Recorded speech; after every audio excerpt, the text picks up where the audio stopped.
And we are live. Hey, Concrete. Hey, what's goody? Girl, it's Wednesday. What's going on, honey? Wednesday, hump day. Looking forward to Friday. Thank you, babe. Okay. What's been going on, honey? I've had a busy week. I feel like I need to take a week off to just finish a bunch of stuff that I have on my to-do list because I do like little by little just things that like things around the house. Like I want to, remodel one of my bathrooms. I want to Again? rearrange.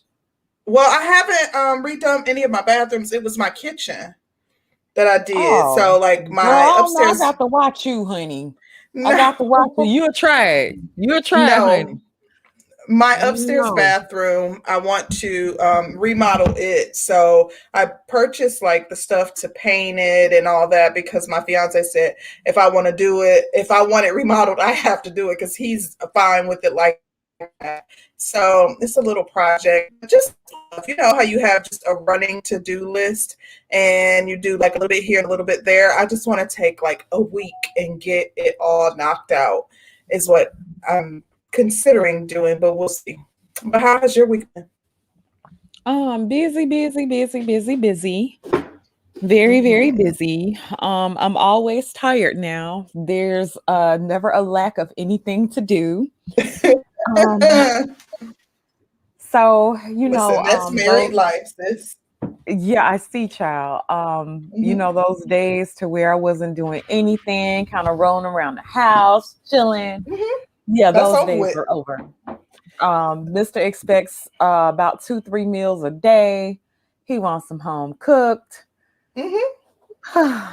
you know. It's really funny because to be completely honest, y'all, like I would hear from Danny like, twice a day.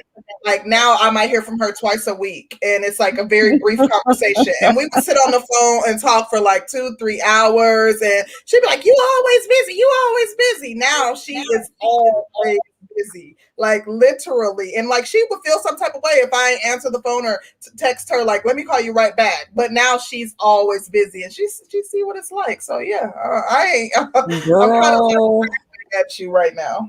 you could have told me about the bondage, honey. I didn't know it was real. I really thought she was over there play pimping, and I baby, it's wish. real pimping. Baby, listen, Mhm. honey, it's always something to do. Yeah. These kids, girl, let me tell you about Solomon's grown butt. Uh-oh. Girl, Solomon is starting to get that attitude to where he's feeling himself like he's that dude. And Hmm. I'm so not ready for it yet because I'm just not. He's been my baby and he's a sweetie pot, or he was. I don't know what the hell going on with him now. But we had to go to the store the other day and Hmm. the cashier was like, "Oh, I like your mask." She was talking to Solomon. And he just nodded his head at her like, "Oh yeah, that's what's up." Like, oh, like I'm like, "What?" That's funny. Yeah, so you're not, I'm not ready for certain things from him. I'm not ready for him to be like with the attitude and halfway grown. Like I'm so not ready for any of that. I Hmm. just was like, where you get that from? Hmm. Like he didn't think it was nothing wrong with it. He was He like, I didn't just think nothing nodded. was wrong with it. No, girl, that I almost popped him in his face. You know what's funny is, okay, well, this is the age, like 10 to 12, like kids start to kind of growing into their own and feeling themselves. And as my family would say, smelling themselves. But you are very like, you have that very old fashioned Southern mentality that you're very all about Girl, like mannerable kids saying please and thank you and ma'am. And yeah, Solomon know better. Girl, Solomon was just like, oh, what up though? Yeah. I'm like, you not that guy. Like, stop. Don't do that. Don't do him like that. Don't Girl, don't don't don't do do me. him like That that. was embarrassing as shit. Cause the lady looked at me Yeah. like, oh, this what you doing? Yeah, it kind of made me feel some type of way. I'm Yeah, like, listen, that's hmm. because you're a good mom. Like seriously, when it comes to like, you know, I come from a family that's southern, has southern roots, so like it's certain things that they didn't play, and I could just tell in your mentality and hearing you, overhearing your conversations with him, like you don't play about certain things, and we need more mothers that's like that. Like, you ain't parents, period. Like, you know, kind of checking these kids. Yeah, yeah. I was just really, really taken aback, and then yeah, it was nuts.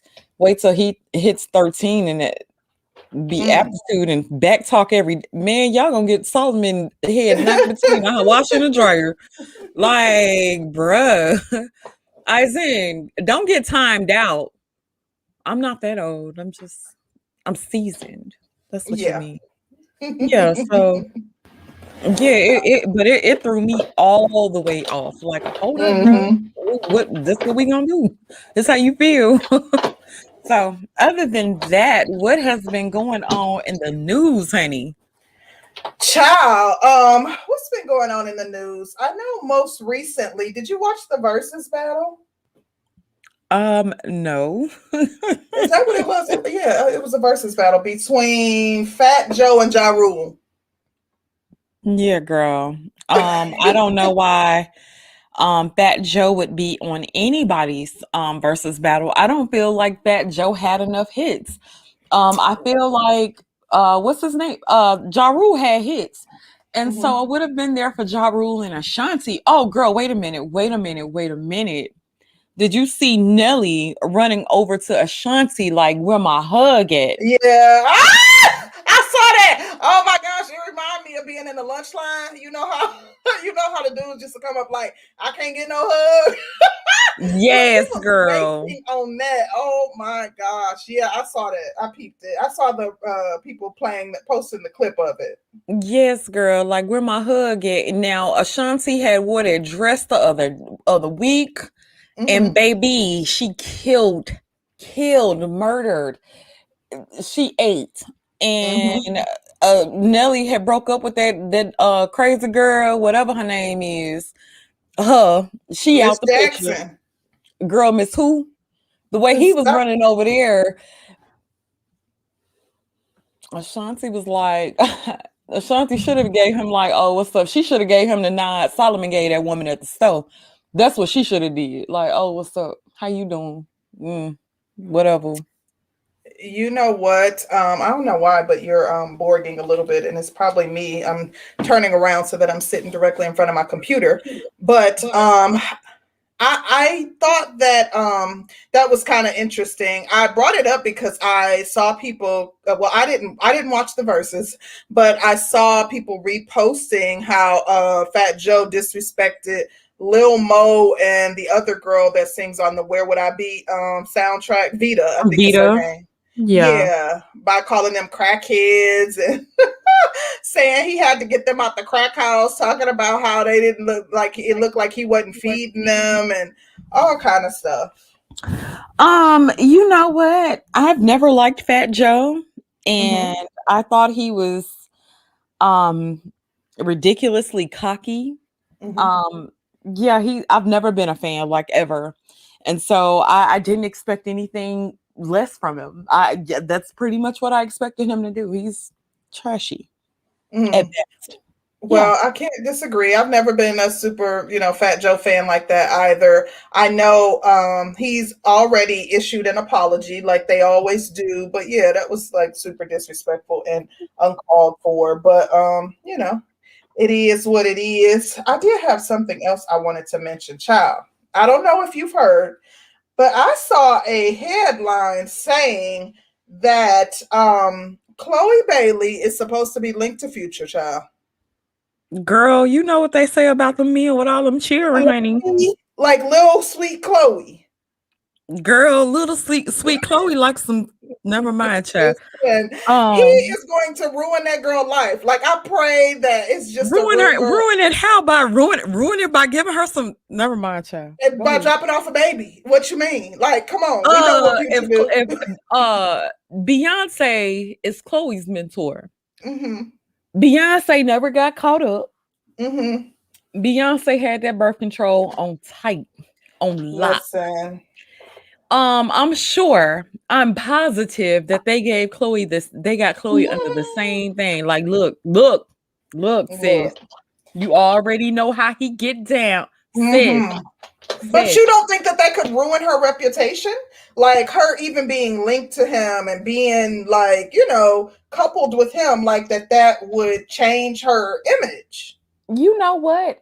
Change it from what? She already dancing around like a hoe. You know what? She just trying to live a little. She just trying to. I mean, girl, YOLO. she be in a thong on every video. She got her legs up over her head. She rubbing on her coop. Child, she doing the most. Don't do Chloe. Don't do Chloe like that. She not doing it. Listen, it wasn't her. No Chloe slander will be tolerated. It's another Chloe that we can slander. It ain't slander if it's true. It ain't slander. Hey. You're wrong, sis. Like, girl, you're wrong. Chloe is busting it wide open for real. I still have the image of her being sweet and, you know, like I still see her as, like, you know, innocent. I don't know why. I don't. I see her as a person who wants some. The way she been rolling around naked on that damn stage, girl. She wants some.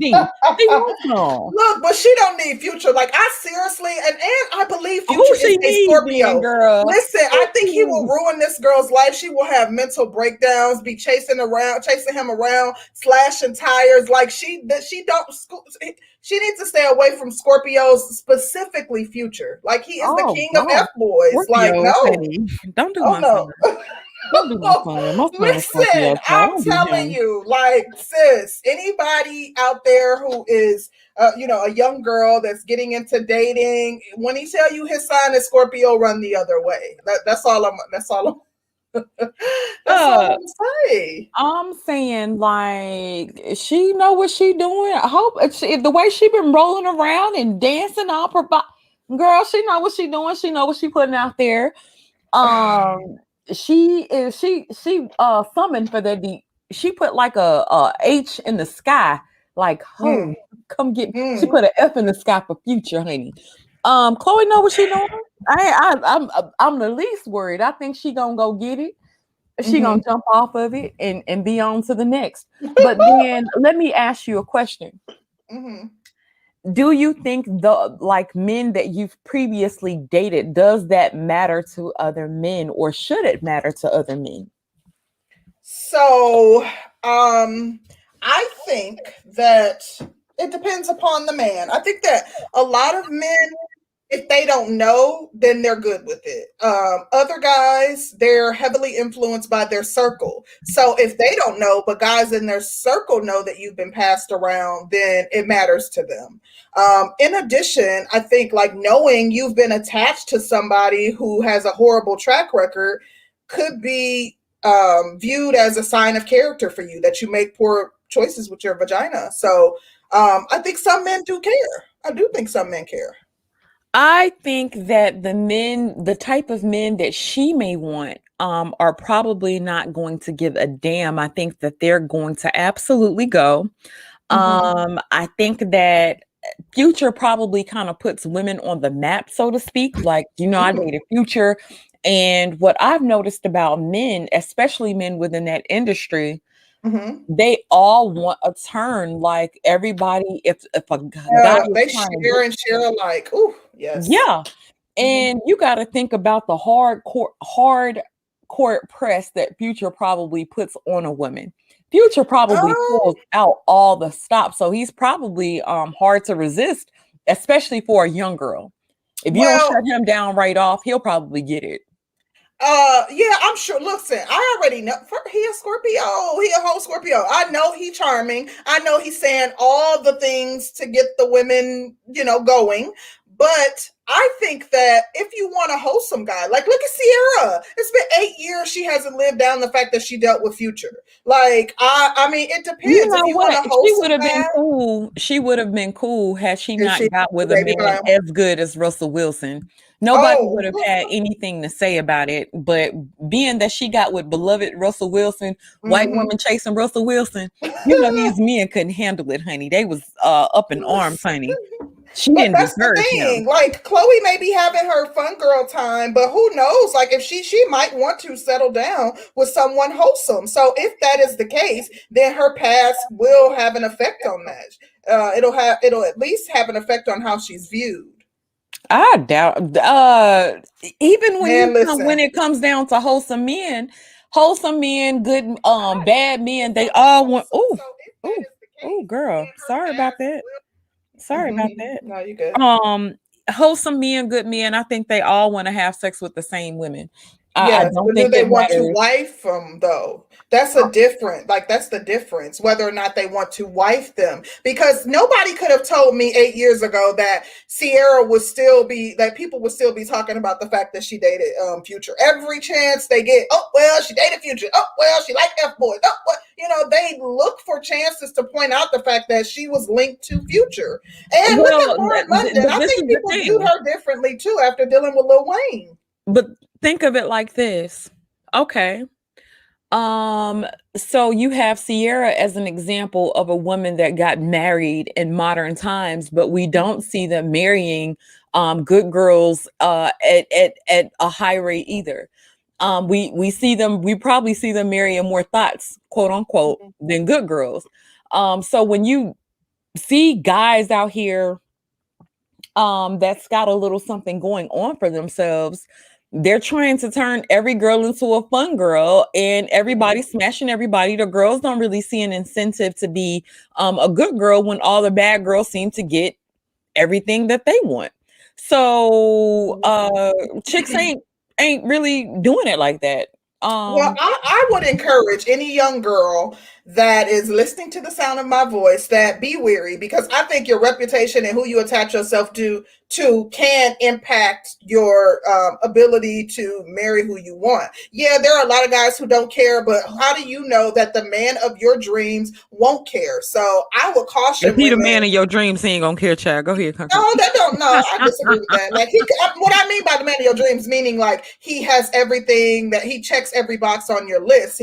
You're extremely attracted to him, and maybe he is also attracted to you. But he feels like because you've been slawed out or you've been attached to Ray Ray, that he can't take you home to mama. So I think that young girls should be concerned about who they attach themselves to, if they desire to one day marry and start a family.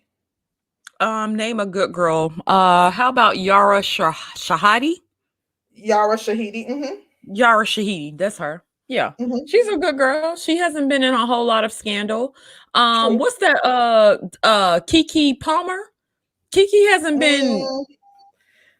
Keke hasn't been in scandal, but Keke, like, she like hood guys. Like, you be seeing the guys that Keke stated, like, they be looking real sketchy. Like, I wouldn't leave my purse around them. Oh God. Yeah, like Yeah. Keke, like super down to earth. Like people will say she's ghetto and this, that, and the other, but she's very relatable. But she is, she's a good girl. You ain't heard about her being slawed out. She outed Trey Songz for trying to feel some type of way about her not sleeping with him. Yeah, but y'all said name good girls, and then when we name them, y'all move the goalposts per usual. But we got y'all. Yara is definitely a good girl. You can't Yara is definitely a good girl. I think prior to this, Chloe would maybe her sister. Is it Holly? Exactly, Hallie's a good girl. Yeah, she's a good girl. Right. Yeah. What about Naomi Osaka? But she's also attached to like a rapper. But no, she's not. I wouldn't say that Corday. Now I've watched interviews with Corday, the dude that Naomi's with. He's not just a regular old hood rapper. No, he supports her. He seems like he really loves her and cares for her. And he got some sense. He act like he was raised in an actual house as opposed to being raised by the street. So I actually like his personality. I actually think they're cute together. because they both act like they got some sense. He's not involved in a whole lot of this, that, and the third. Even though he was a rapper, he would be more so of like a Kendrick Lamar, more so than a mumble rapper. Okay. Yeah. So there is a difference. Yeah. Yeah, but I think it'll be interesting to see how this plays out. But I can't lie. I hope it's a lie. I hope it's a lie. Girl, Chloe said she had to go see about their future, honey. Look, don't listen. It ain't worth it. I wish I had a line on her like, sis, don't do it. It ain't worth it. Like, that man gonna ruin that girl life. I just have a feeling that he is. Not a whole feeling, girl. Girl, listen, my intuition. I'm trying to tell you. But what else is going on? Have you heard about any of the tea? Girl, yeah, I heard it was stepdaddy season. Oh, stepdaddy season. Stepdaddy season, honey. Okay, look. Brittany Renner was in the car again doing another stream or upload or whatever. And she said it is stepdaddy season. She is looking for somebody to be a stepdaddy or somebody to come get it. Divorce even final? Huh? Is the divorce final? I don't know. I doubt it too. Brittany moves fast, honey. Brittany says it's time. She's ready. Let's get it. Yeah, Brittany is on one, honey. Brittany said, let's go. Now, Brittany is a female future. I would have told a young guy who was seemingly innocent and wholesome not to be attached to Brittany. I feel the same way about Brittany that I feel about Future. Girl, you know what happened? Brittany said all this stuff. That dude, PJ, was like, I don't care. She's just so pretty and light skinned. I can't help it. And Brittany, she's so pretty and light skinned and I can't help myself. And PJ went over there and Brittany was over there walking around with nothing on and cooking and cleaning and telling him he was so cute. She put it on him and homeboy got caught up and actually gave this woman a whole baby. Wow. A whole baby. Brittany was the big leagues and yeah, PJ played. Now the crazy thing is, you would think PJ would go and sit his ignorant ass down somewhere. You would think PJ would come to the manosphere and soak up some of this game I be giving out. But no. No. You know what PJ did? What? PJ went and got him another Instagram model. And he's been posting pictures with her. And then I'm like, you look very stupid and very simpish. But when I try to tell other men that men do like to simp, men love simping. Men love simping more than you guys could ever know. And I think it's the majority.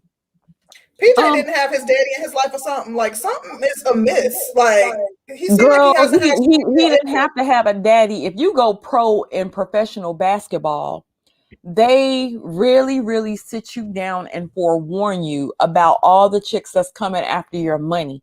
All the chicks that's trying to get you on lock because they know you're that guy. They know you got to do something.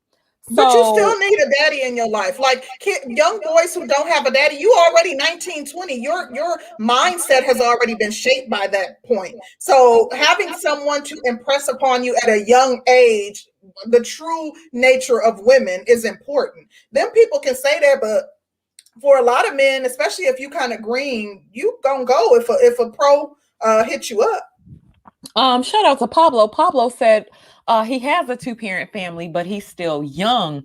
I think that if there's a thing that a person wants, you're not going to be able to stop that person. And sometimes people actually have to fall and bump their head before they get it together. PJ was an example. He had to fall and bump his head. Great example. Everybody in Obama warned PJ. The girl herself was on the internet talking about how dumb they were. And he proved their point. Yeah, PJ's bad. You know, my stepdaddy told me a long time ago, a bought lesson is the best lesson, honey. And I totally agree. PJ will be paying for 18 years. I'm sure hopefully he'll learn, but it doesn't look like he's gained much sense because you would think, okay, you just got one of the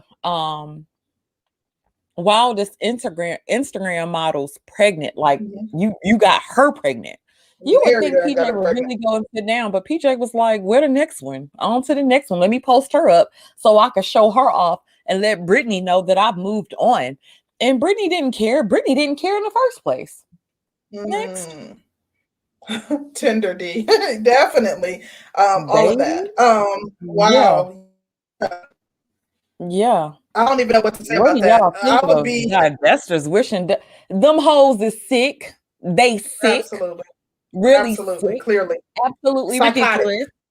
Um, Psychotic. I've It's heard horrible. them talking, and you know, I've heard some. Now I thought y'all was bad over here. You know, I look at y'all and I be like, damn, y'all lost y'all damn mind. I thought y'all was bad over here, but then I go over there and I'm like, well, maybe these the hoes that they be talking about over here in the manosphere. Wow. I think that they are absolutely positively sick. I think they have real life issues. I think most of them need to be in somebody's therapist. They need to be at somebody's therapist, psychologist. No, they need a psychologist. No, psychiatrist, because that's the one that prescribes medicine. Yeah, they need to be at the person that prescribes medicine. Lots and lots of issues.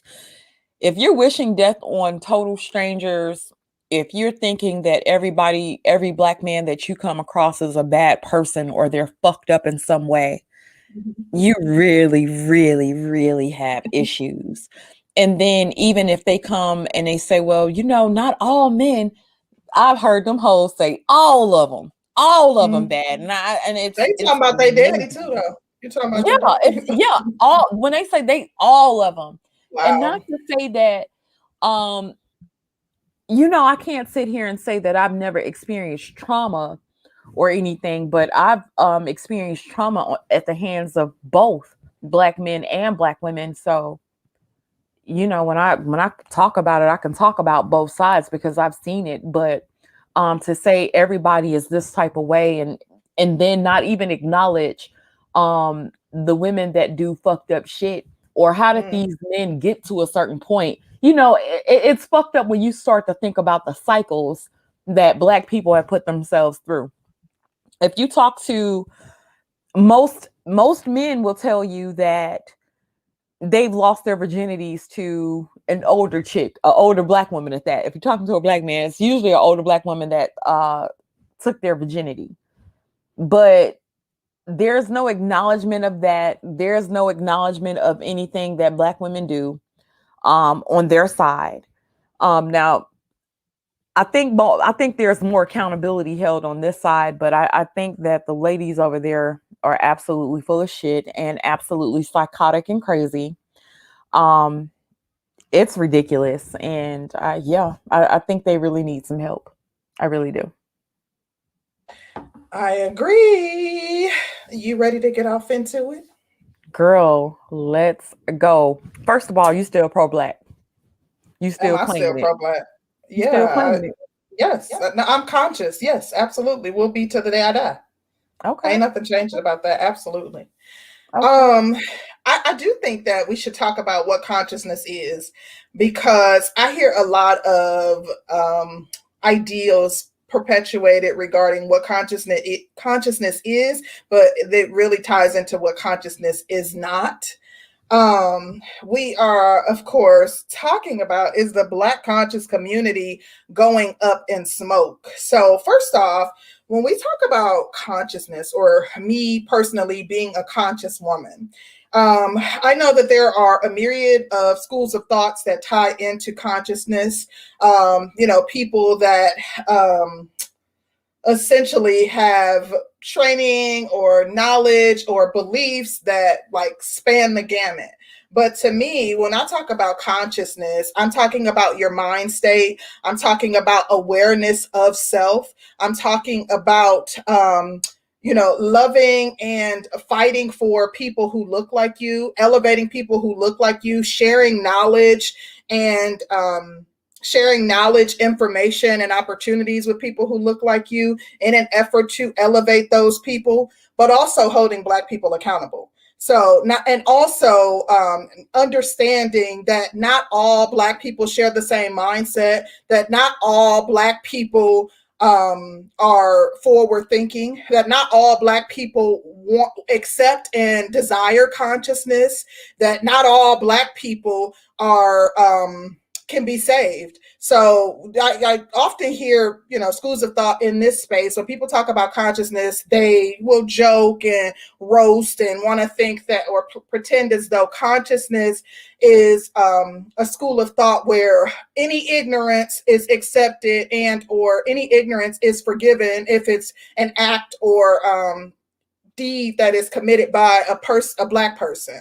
That is not what consciousness is about. Like, conscious people who are truly conscious, they understand that there are some Black people who are trash, for lack of a better word. However, the difference is that conscious people who are truly conscious tend not to publicly berate or denigrate other Black people, because that's something that you're supposed to do in private. So just because you don't hear them typically on the, like a person that's truly conscious, typically on the internet berating other Black people, talking about how Black people ain't ish, not trusting in Black people, espousing schools of thought that would lend itself to the belief that they don't value other Black people, does not mean that they don't hold other Black people accountable. But what are your thoughts as it relates, first off, to consciousness before we get off into the actual conscious community and whether it's going up in smoke? I actually concur with a lot of what you said. I think you were pretty spot on. I've kind of looked at conscious Black people as the people who actually kind of celebrate our culture, and show how smart we are, what we have to bring to the table as far as a community. It was about unifying Black people, making Black people aware of the things that are against us in total. So I think you had a really, really good definition of what it is. Yeah. Thank you. You know what the other thing is? People seem to think that consciousness is also like the main premise of consciousness is looking for a scapegoat. Like, not only not holding other Black people accountable, but using the white man or the boogeyman, white supremacy, as a scapegoat of some sort in an effort to not truly apply themselves and to not look for an excuse as to why they're not truly succeeding. So I find that to be extremely interesting. But I see we got a super chat from Eisen. Okay, go ahead. He says, what y'all got to say about these colored women taking out these boys, and it just being chalked up to mental illness? Doesn't happen for the men. I'm not sure what he's referring to. Do you know?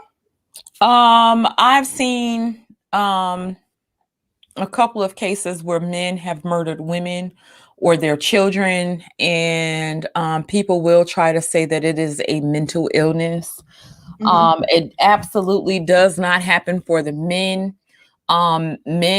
Women don't get the credit that they deserve for their savagery. And I think you bring about a good point, because it's not going to happen for a man. The reputation that has been given to Black men is that, when a Black man does something, it's savagery. There's no, he knows everything that he's doing. He meant to do that. That was intentional. And of course, that could be the truth, but it's also the truth on the side of the women, that women are just as savage, if not more. But we don't like to assign that to Black women, especially. I agree with that. He says that there was a young boy in Chicago that took two to the head from his mom. I'm the first to call that out. Something, or over a HD card or something. I heard about that. I think that that's deplorable. I am the first person to call that type of behavior out. I think it's absolutely disgusting. Not only do I think it's disgusting, and do I hold women who directly commit acts of violence against another Black person accountable, but I also hold, and now the sisterhood about to be mad, but I also hold women accountable for bringing monsters and predators into the lives of their children just so that they can have some sort of companionship. I also hold you as the primary caretaker responsible for violence or acts of crime that are committed against your child. I don't play when it comes to that type of thing. And I saw an interesting comment and I missed it. And it was something in relation to black people who are conscious. Oh, conscious KP from KC5 says conscious dudes are basically trying to replace the black pastor, gain a congregation, and have polygamous sex. That's what I see. What are your thoughts on that? What? That's also a part of it. But then if we keep it a buck, there are so many things that have been demonized by everybody else that we used to practice in our original country. That part. Or our original continent. So if we've practiced these things and then you have another culture who comes along and who demonizes everything that's been done. Yeah.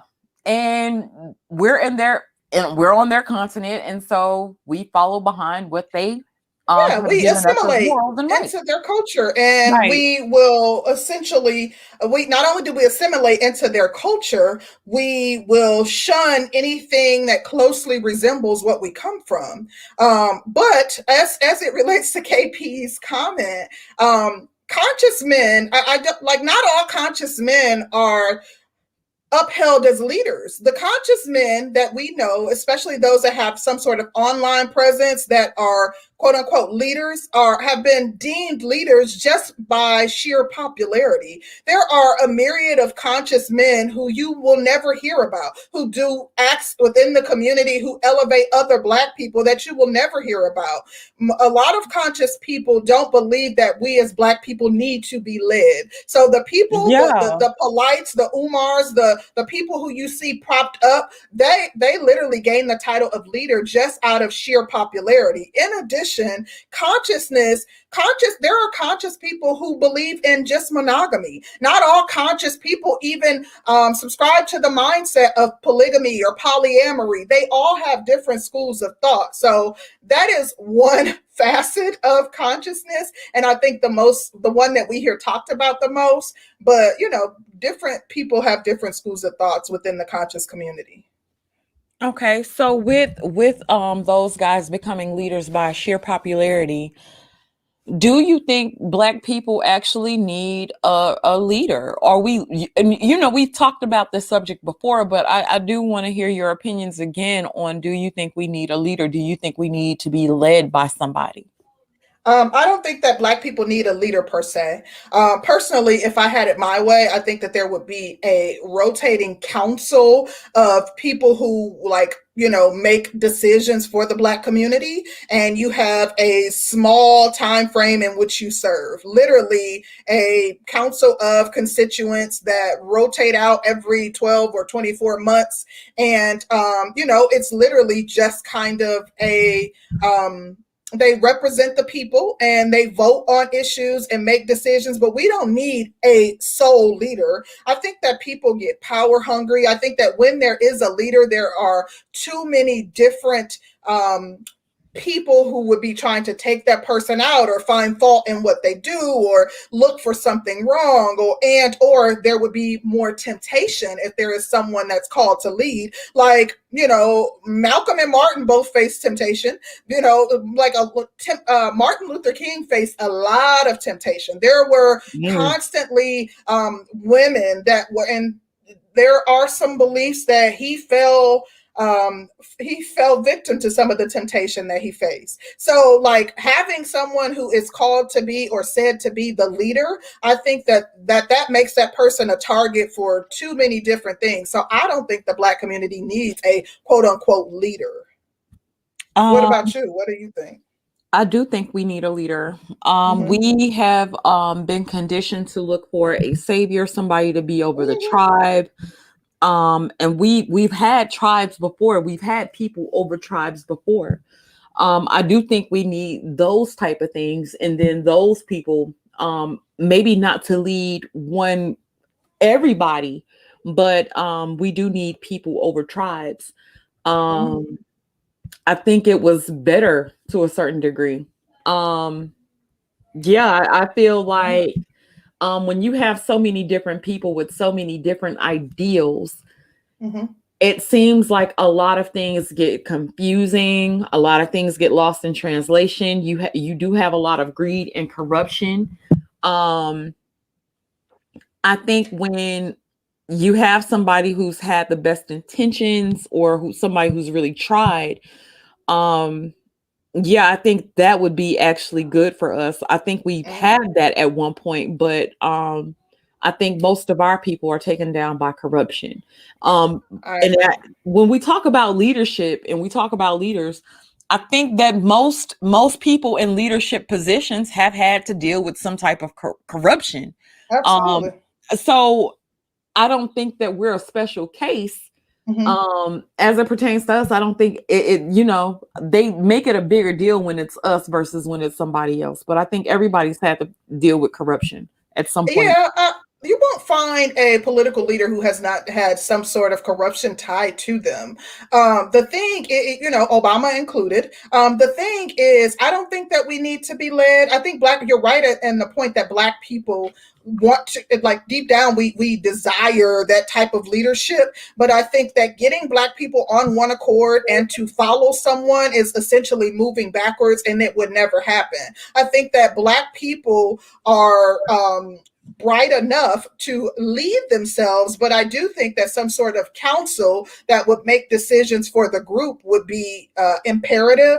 But I personally, like, I don't see anyone being able to lead. Even when we talk about, like, Black people find fault in everything that everyone does, and I'm not even just Absolutely. talking about corruption. Like, you look at Sean King, Talcum X. Like, look at all of the attacks that he has to face. Like, we can't name one sole person that would be able to lead that has not already been under attack. In addition, leading is a thankless job. Like, Yep. Malcolm X gets so much praise today, but literally when he was ousted from the NOI, nobody tried to give him and his family a place to live. Nobody tried to take up donations to ensure that, he could feed his kids. Like, it's a very thankless job. You're literally expected to be a martyr and give your life to a cause, and people don't give a damn. Will spit on your grave, will walk over you if you fall on the street, and won't care about you. So I think leading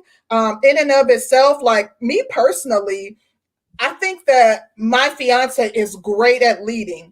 For it, like, if he had the ability, I wouldn't want him to be in a leadership position in that capacity, community leadership, because of the fact that people truly don't give a damn. Like, you're risking your life, you're taking things away from your children and your family, sacrificing, out here fighting on the front lines, and people truly don't care about you. Yeah, I do agree with you in that aspect. I absolutely agree with that. But when you do have all of our people running amok, um Mm-hmm. the Black community is totally out of control.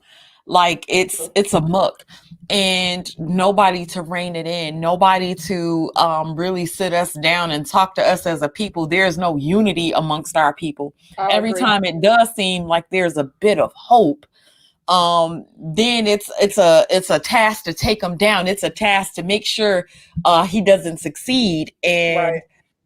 it to me, it's crazy. I'm gonna tell you.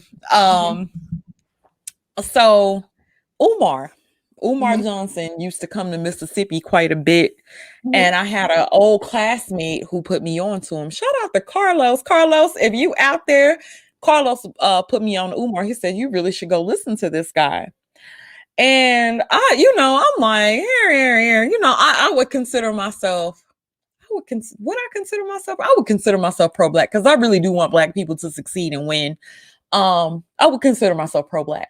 I get it though, because I do have views that differ from yours, but I would consider myself wanting our people to win above all. So he tells me to go see Umar. I'm like, okay. So my first introduction to Umar had did they had spoke at a community center in Mississippi in Jackson.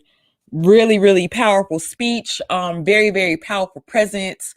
Um, he was talking about the children and the school system and how they're trying to paint our boys into like special education classes, and we're talking about the women and how the women have been carrying themselves, and what we needed to do. And I was very, very, very impressed, because I think that was a type of truth that I wasn't really used to by people within that time frame. And I would say that was about 10, almost 10 years ago.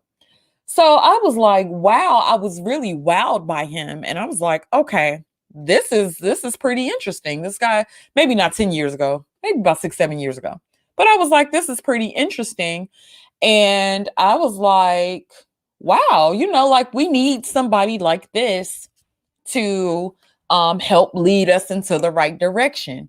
With him talking about starting the school, I was very, very impressed for that, because you don't generally hear of, outside of Morehouse, you don't really hear of Black schools for Black boys, especially.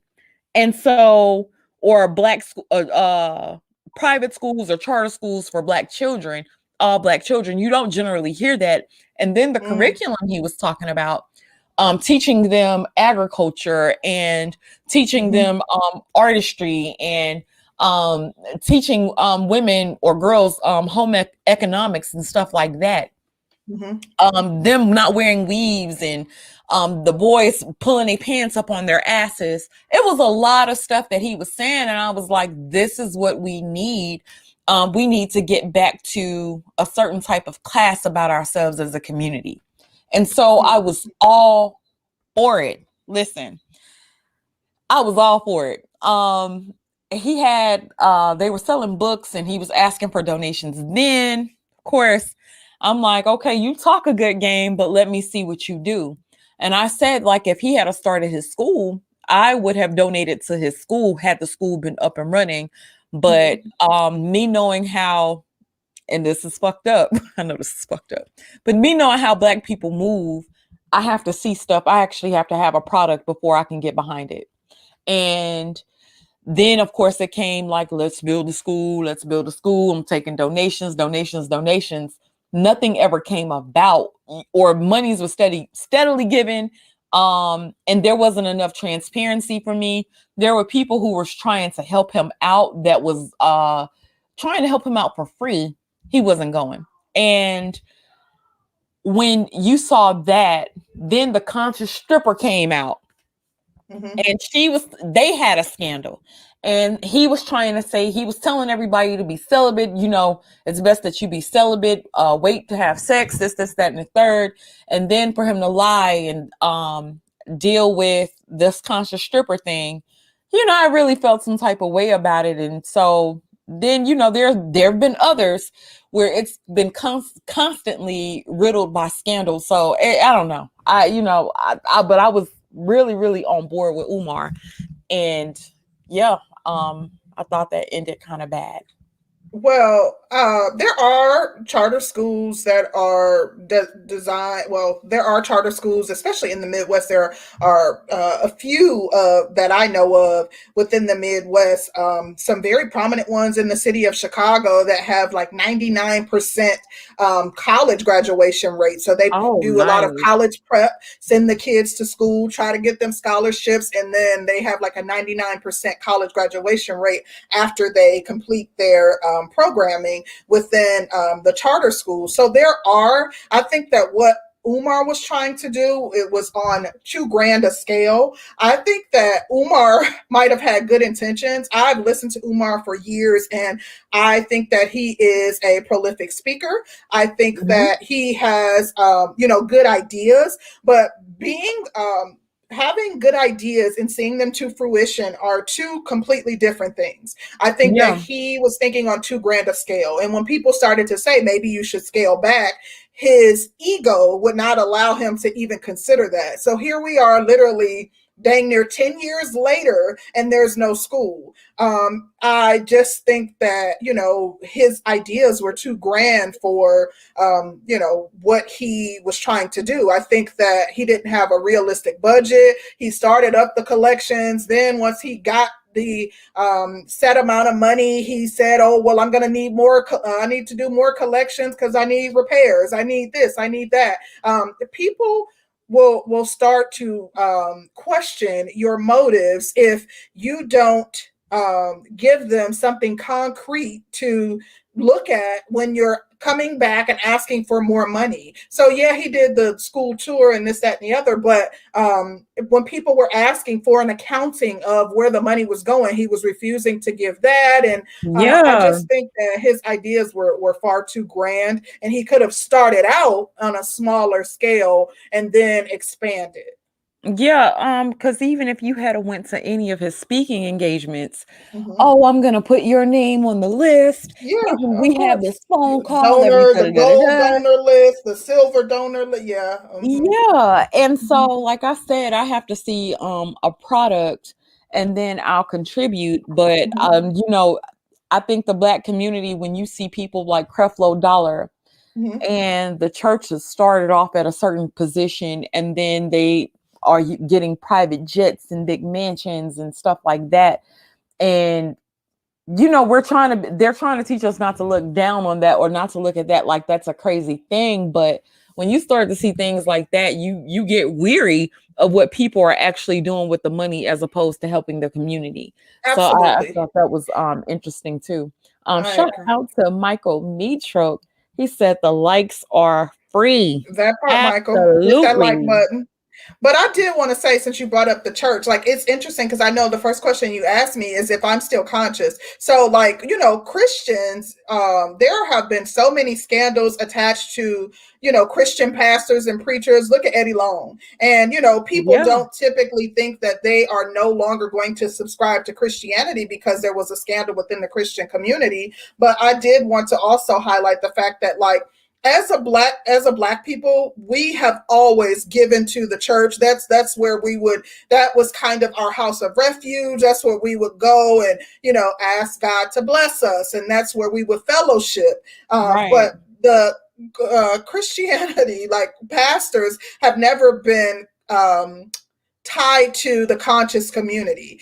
Most people who are conscious also side-eye pastors because of, you know, namely the fact that, you know, you are asking your parishioners for all of these monies to do all of this lavish living. And, you know, people question whether or not that's really of God and what your motives are, and the fact that you aren't pouring back into the community. So I think a lot of conscious people do not consider, you know, pastors and the church to be part of the conscious community. But I did have a question for you. So we talked about Umar, and I don't know, well, I know you know, but most recently, speaking of the conscious community being affected, there was a video that was, you know, going around online with Umar having wed 2 women. And I wanted to know your thoughts on, it was actually at his school. The 2 women, he posted a video on his page of him essentially like some sort of ceremonial ceremony. And he married, you know, 2 women. So I want to know what your thoughts are on that.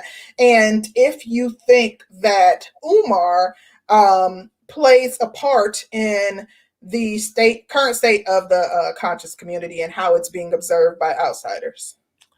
Well, he actually came out today and said that that was a fashion show. It is also being rumored that the woman that he is with right now, she's not even Black. When I saw that the school wasn't being produced after the first year, the second year, we're this much away. Then he was going in on his subscribers and telling them they're not donating enough and talking shit to them. That's when I figured it was some bullshit. And if you don't feel like it's some bullshit, that's your opinion. But my opinion is, when you keep asking for money, but you're not necessarily producing a product, and oh, we were this close away from getting to school. Oh, we were that close away from getting to school. Oh, we almost had it. We almost had it. If we had just did a little bit more. Oh, can you give us a little bit more? Yeah, when I started to hear talk like that, I absolutely felt like it was some bullshit. And when I feel like something is some bullshit, I can't support it. You got it, whatever. As far as the marriage thing, if he was able to get two women, if two women were actually willing to go, it is what it is. He couldn't have been a guy that I would have went with, but oh well, like I do think he's a really, really smart man, but as smart as he is, I think he is cunning. I think he is manipulative, and I think it's just a whole crock of shit. And so I don't trust the dude. Yeah. Well, Wait, shout out to D-Mac the trucker. Y'all telling me that Umar is SYSBM, right along with the black people money. Yeah, he gone. He out. Well, I want to say that consciousness is not foolery. Like, I'm conscious. I'm not supporting getting behind his desire to build the school. I think that it's a good idea, but it's clear that he's on some BS. Like, that's like, being conscious is awareness. That's what consciousness is. Like, yeah. I can't close my eyes to what I see Umar doing. Like, heck no, that's foolish. But on the other hand, I don't believe that he is attached to someone that's not black. I do like it. Maybe if she's not American, yeah, that's highly possible. But I knew that what he was doing with the two ladies. I watched the video on his channel like the first day that it posted. And it was apparent that it wasn't a real wedding. I thought it was some sort of mock wedding, but he says it was a fashion show. Baby, them fashions were awful. But no, I do think that Umar plays a part in how the conscious community is being viewed. I think that Umar is seen as a conscious black man. He is seen as being at the forefront of the conscious community by outsiders, and all of the shenanigans that he has engaged in impacts how the conscious community is seen. So you are absolutely positively correct in that aspect. Omega Dre, shout out to you. He was like, he made an action figure. When he made that doll, oh my God. That was also something that was like, oh, he idolizes himself. More so because they could have made an black action figure doll out of anything. Homeboy was like, make me the guy. I'm him. It's apparent that he's a narcissist. Yeah, that part. So yeah, I thought about that. Shout out to Eugene Steele. He says, this is the one thing I never understood. Why would a man want more than one girlfriend, let alone more than one wife? Why? According to him, he said it's better to double up. He's a king. He's the king of consciousness. He said a king always doubles up, and that's what he said he do. Polygamy is not a new concept. That is how communities operated for hundreds and hundreds of years. Monogamy is a newer concept. I think monogamy is what, like, within the last few thousand years that concept was introduced, and so polygamy is not something that's foreign. Our people have practiced polygamy for eons. I don't know why a man would want more than one woman. I know it used to be popular for men to marry more than one woman because men wanted large families. You had large families so that the kids could till the field, your kids could help out on the land. You wanted to have a large family. You wanted to have lots of sons to provide additional protection. You wanted a large family. Nowadays, people are less likely to have those large families. We live in urban meccas, and we don't necessarily need a bunch of children to take care of the property. So it may not be as beneficial today, but I'm certain that there are other benefits that, men see as it relates to having more than one wife. Okay, so why do you think the conscious community is going up in smoke, or do you think that? So as it relates to the question, is the Black conscious community going up in smoke? I think that the image of the Black conscious community is going up in smoke, but the Black conscious community is not. I think that the Black conscious community will always have a presence. I think that those who are conscious, that they take great pride in sharing that consciousness and elevating others, their children and those that are around them and in their circle, bringing other people into the fold and expanding their consciousness so that they will always share their knowledge, and those who they share their knowledge with will share their knowledge with other people. But I think that the image has been negatively impacted by a lot of the bad press that has been going on. We talk about Dr. Umar, youngpharoah, polight. People are associating conscious people with scamming and scheming, with all kinds of low rate cutthroat behavior, disgusting assaults, and things of that nature. And as a result, I do think that it impacts the way consciousness is being viewed. So that's my response. Okay. Well, I absolutely think it is going up in smoke. Mm-hmm. I think that perception is reality, and when it comes down to the reputation of the majority of these men and what these men were supposed to represent at one point, being that they are all plagued with all kinds of scandal, I think it has gone up in smoke.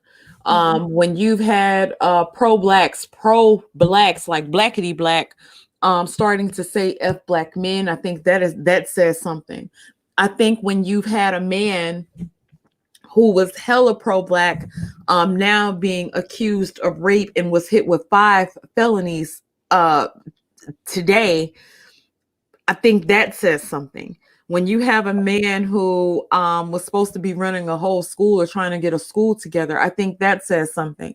I think every time we hear something about a pastor or any of our community leaders being plagued with any type of scandal and how Black people are painted, I think it is going up in smoke. It's a damn shame that we already don't trust each other. We don't trust each other for shit. The fact that I would actually have to sit there and question if a man was really going to do the right thing with some money and he had all these good intentions, and still to feel like those things actually came into fruition, tells me that it's gone up in smoke. Because every time I hear somebody being pro-black and behind the community, I always look for the other shoe to drop. Always look for the other shoe to drop. And I just, it makes me feel, it makes me feel sad, but yeah, that's my opinion. I think that anybody can say they pro-black. So I don't know about the pro-blackitiest person like talking mess about Black men. Like, anybody can take on the moniker pro-black. There's no certification that you receive to indicate that you're pro-black. I also think that as a conscious woman, I will never accept the school of thought that that Black conscious community is going up in smoke. In addition, pastors are not attached to pro-blackness. When we talk about pastors and the creepy things they do that they've done forever that we know about, from touching kids to stealing money to sleeping with prostitutes and all the things that they engage in, nobody ever questions whether or not the Christian community is going up in smoke. But because I disagree with that. I've never in my life heard anybody say is the Christian community going up in smoke. But maybe not those words exactly, but the Black church has taken hits for the last decade, I would say. The numbers in the church have gone down drastically. Yeah, that's a more recent thing. But Black pastors doing all kind of atrocious things has existed since I can remember. For my entire life, there's been some sort of scandal linked to churches. And I do think that there's been a decline, but I think that the world is just changing. I don't think that the decline is directly linked to the scandal that pastors are involved in. But I do think that, I understand that people who tout themselves as Black conscious, like when we talk about Polight and him being Black conscious, True conscious people have always shunned polite. True conscious people have always said polite is a scammer. True conscious people have always questioned his motives, have always said don't trust polite. Polite gives off an air of scammer that anyone with a modicum of awareness can pinpoint immediately. They will say, he's trying to talk me out my drawers, and you cannot have on drawers and understand that this man is a scammer. He's scamming and scheming and scheming and scamming in any way that he can. So they have always known that polite is up to no good. I do think that, I understand that he touts himself as a pro-black man, and that he does travel in pro-black circles, but I'm talking about outside of entertainment and media. The thing is, people who we know of in this space that are linked to pro-blackness, they have some of those people have the same motives that people in the manosphere have. And what I mean by that is they're trying to make money, and they will attach themselves to someone who is has deplorable behavior, that is not of good character, if they think that it will make them money. And that is wrong. That is disgusting. That is as deplorable too, because as a Black conscious person with firm standing and firm understanding of who you are and what you represent, you should not be able to be bought and sold.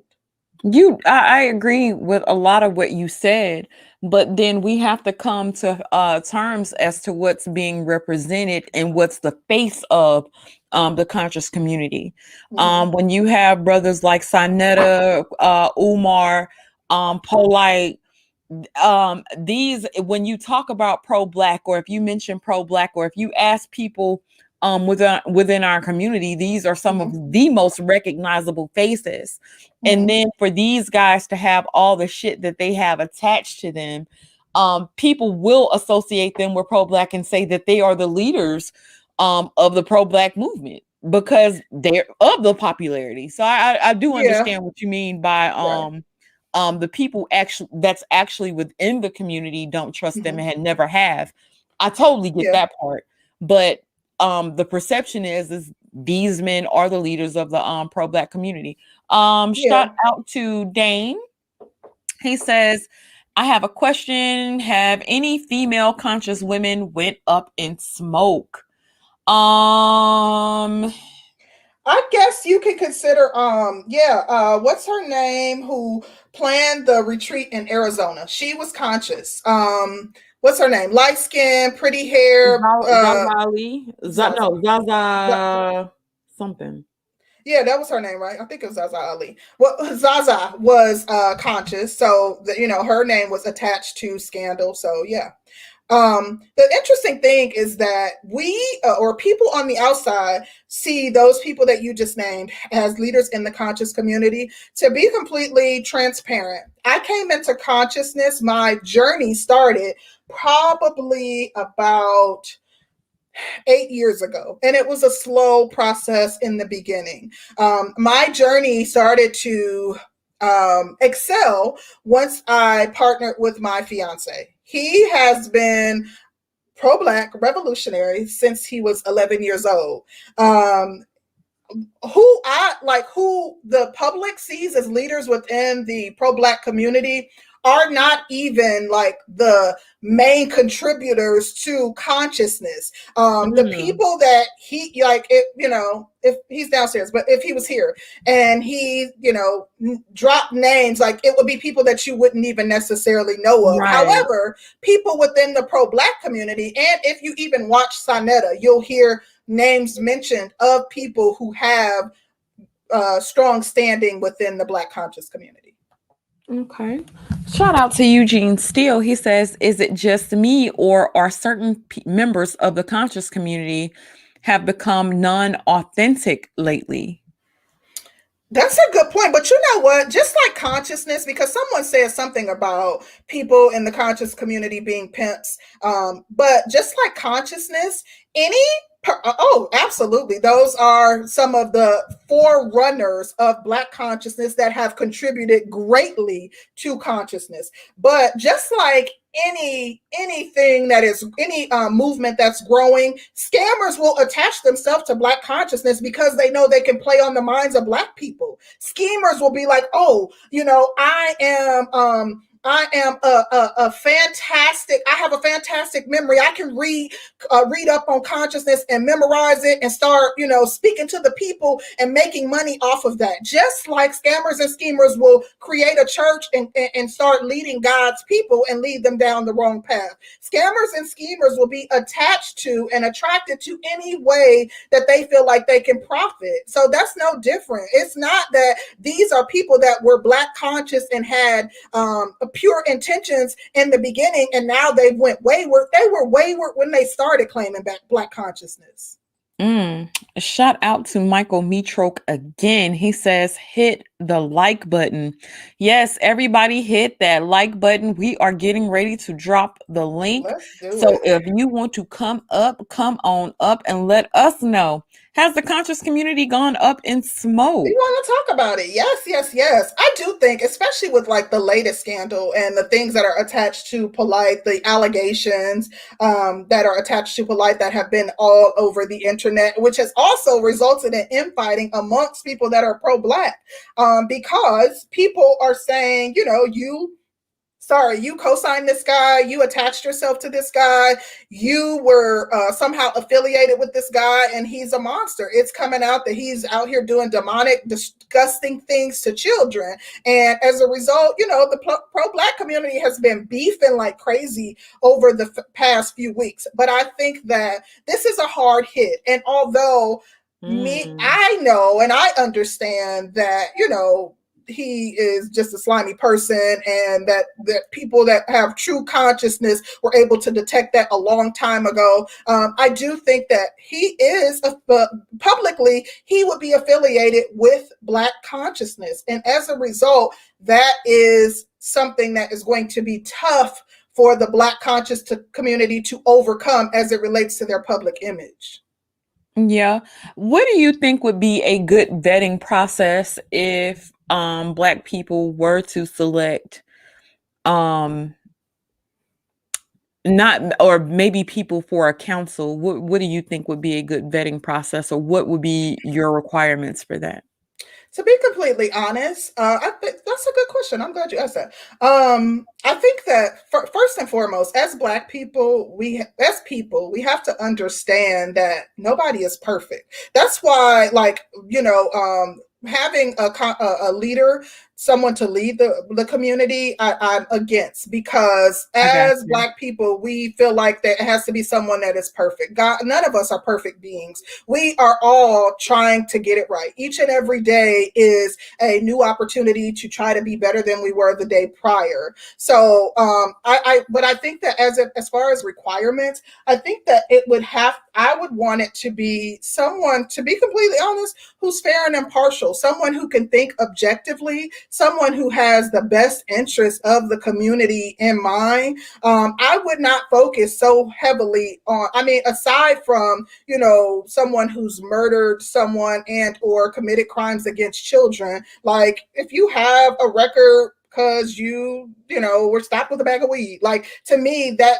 shouldn't be a determining factor as to whether you can serve as a council member. I think that I would want somebody who has served in capacities of leadership prior, like community leadership, even serving on boards where they're governing people in different capacities, whether it be a school board or whether it be the captain of the watch patrol, whatever, just serving. And I would prefer someone who served in leadership capacities, but I don't think that would have to be necessarily be a requirement. But I think more than anything, your ability to be objective, and your ability to not just have a one-track mind and just be solely focused on what you desire, because you have to keep in mind that you're representing the people. So those would be like the primary things that I would look for in someone that I want to serve for me. Other things that would be trivial, anything else outside of that for me, that would be a preference of mine, are trivial and would not be like a determining factor as to whether or not I will want somebody to represent me. Okay. Okay. Well, we've got the 18th letter up here. What What's are your thoughts? good? Hello, how you ladies doing today? I'm a Doing big good. Fantastic. fan. How What's are I good you? with watch. you? Oh, I'm doing all right. I watch y'all live streams a lot, and I love the message that y'all put out there. And I Thank really you. appreciate how both of y'all, hold both parties accountable because right now, a lot of the times it be an imbalance when it comes to the women and everything. So I just wanted to say I appreciate y'all. Thank you so much. Really Absolutely. appreciate that. My opinion on the whole situation with the conscious community, unfortunately, it has it's become a mockery. Is right there next to the Hotep community at this particular point, based off of the fact that before some of these brothers even got into, it's become like a hustle. It's become like a hustle to an extent. And like you were saying earlier, power corrupts, unfortunately, and some of these brothers didn't have everything all together before they, I guess, start having their enlightenment on consciousness. So, you take that and then you combine with, some of these brothers being able to like, okay, I can lead people.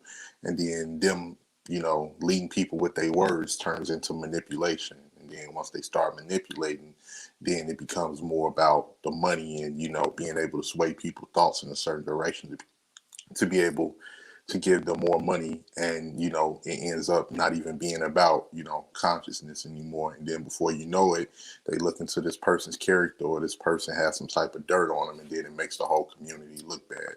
And we've seen that repeated over and over to the point now the conscious community has got this bad reputation, and we all know, for some reason, I don't know if it's due to our own inferiority complexes or whatever, but black people do not like to see a lot of black people in positions of power to be able to actually, get things done a certain way. So, and then that just the reputation that's already messed up due to these people, that just justifies people what people already think, saying that, we can't really lead each other. We don't have proper leadership within our community, or not even leadership, just proper people within our community that are the brain of our community to be able to get things done in a certain way. The 18th letter, I have a question for you. Yes, ma'am. Thank you for your comment. I want to know, do you think that there is a different, or do you make a distinction between consciousness, pro-black, and black first, or do they all fall under one umbrella in your opinion? Usually they all fall under the same umbrella. Only difference I would say, usually with pro black people usually tends to be Pan African. Based off of what I've seen, now I could be wrong. Pro black usually to be Pan African people, but B1 people and conscious is the same as pro black, but B1 people is usually like FBA. Based off what I've Mm-hmm. seen, I could be wrong. Yeah, I think I've seen a lot of that too. I know as a conscious woman, most conscious people that I come across, they subscribe to Pan-Africanism and, believe in Black nationalism as well. But I do think that when we talk about people that use the label Black first, most of those people I think do consider themselves to be like fall under that FBA umbrella. But I have one more question. So, we talk about, like, we were talking about leadership. Myself and Danny were talking about leadership and, whether or not there should be someone to lead Black people. I want to know from you, do you think that the Black community needs like someone in a leadership position in order for us to, improve the state of the current state of the Black community? I agree with. I believe you might have said that it has to be a council of people, because no longer are we in an era where one person can really speak for the community, because now with the emergence of the internet, too many idiots out here have a voice, and unfortunately, too many idiots have people that are willing to follow them, and they won't have any logic on why they opposing what's going on. It's just that they'll be opposing it just for the hell of it. you know, because they don't even, and we got to remember it's a lot of people within our community that don't like structure. Unfortunately, it's hard to believe, but some people like the chaos. Some people like the way it is because, unfortunately, we have people that thrive in chaos. And those people are the biggest enemy to Black people, whether we talk about the divestors, whether we talk about, you know, I don't, you know, I respect some brothers in the manosphere, but then some brothers that just feel with hatred, you know, different things like that. That's not, you know, a recipe to move forward. So, like, you know, I think we'll have to have a council, because the second that you have somebody to get up and say, I'm speaking on the behalf of Black people, it'll be 1,000 YouTube profiles to challenge him, even if what he's saying is making sense. Point. And he's holding, you know, both men and women accountable.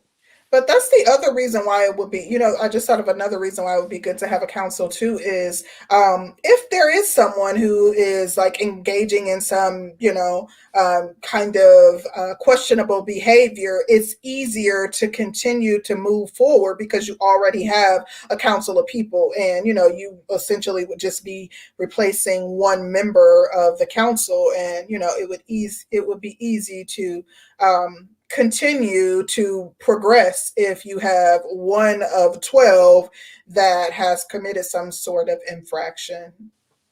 I agree. And then, because really, you know, people, the thing is, man, people want to make it more than what it actually needs to be. Everybody, like for instance, you got the Hoteps, then you got the conscious community, then you got the Hebrew people, and then you got the people that say Black Americans was native to this land before the native. It's too much. Yeah, there are a million different schools of thought. That's why, like, when I say conscious, I think like that's a large umbrella. But when I talk about consciousness, I'm including the Hebrew Israelites. I'm including, you know, people who are Kemites. I'm including, you know, people that come from all these different schools of thoughts that, you know, feel like you know, people that are Moors. Like, I'm including everybody under that umbrella. And, you know, I think that that's why it's important to understand that we all have different schools of thought, but still have a Black nationalism mindset, so that you understand that difference that you have shouldn't stop you from building with that person. Yes, and I respect that, concrete. But one thing I would say is that, like, I'm at this point now because everything's been such a mockery and it's been such a joke that my patience is running thin. Like, when it comes to people like that, it's difficult to work with them because I feel like they won't focus on what's the most important thing, and that's economic empowerment. And we always get caught up in because these people are not used to having any type of money, therefore they don't define themselves by money. And we all know we need money as a tool to be able to fight any type of supremacy. That's how white people promote their image to be at the top. That's how the small head community, which I'm going to say that because I don't want to get, you know, anything on this channel. The small head community, you know, put themselves in positions of power.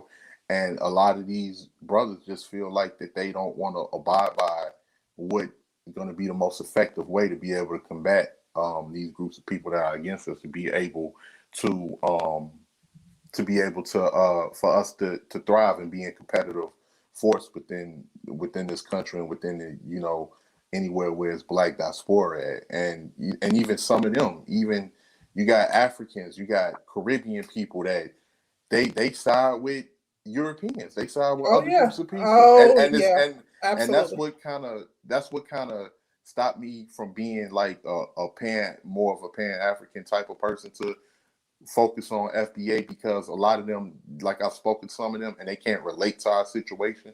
I'm like, I don't understand how you all can't, because you all have been colonized, and you have the Chinese over there, you got the Arabs over there, you got the Europeans over there, and they zapping all of y'all for y'all resources. Meanwhile, you got people in Nigeria bleaching their skin, taking bleach baths to, like, I'm like, how do y'all not see that? Y'all can't see past y'all tribalism. Y'all can't think. Right. Y'all can't think. And then people bring in the religious aspect of things, and the only way we are a certain religion because we was enslaved, we lost as far as that goes, and we was forced to pick up our oppressor's religion, because that was another tool used to manipulate us, to be to get us to go along with all of the BS with slavery and be able to be used as property. And it's for instance, even with colorism, the only way we can combat colorism is we'll have to have economic empowerment where we control our image in the media and be able to put dark-skinned to brown-skinned black women at the forefront to promote their image more, so you don't have young girls walking around here feeling like they have an inferiority complex, or they feel like we did that at one point in time when we had blaxploitation. Black women are who you saw at the forefront of those movies when we were making our own movies. Mm-hmm. It's more simple than what people try to make it out to be. It's just a lot of people would try to make complicated excuses because they honestly don't really want to do it. They don't want to do it.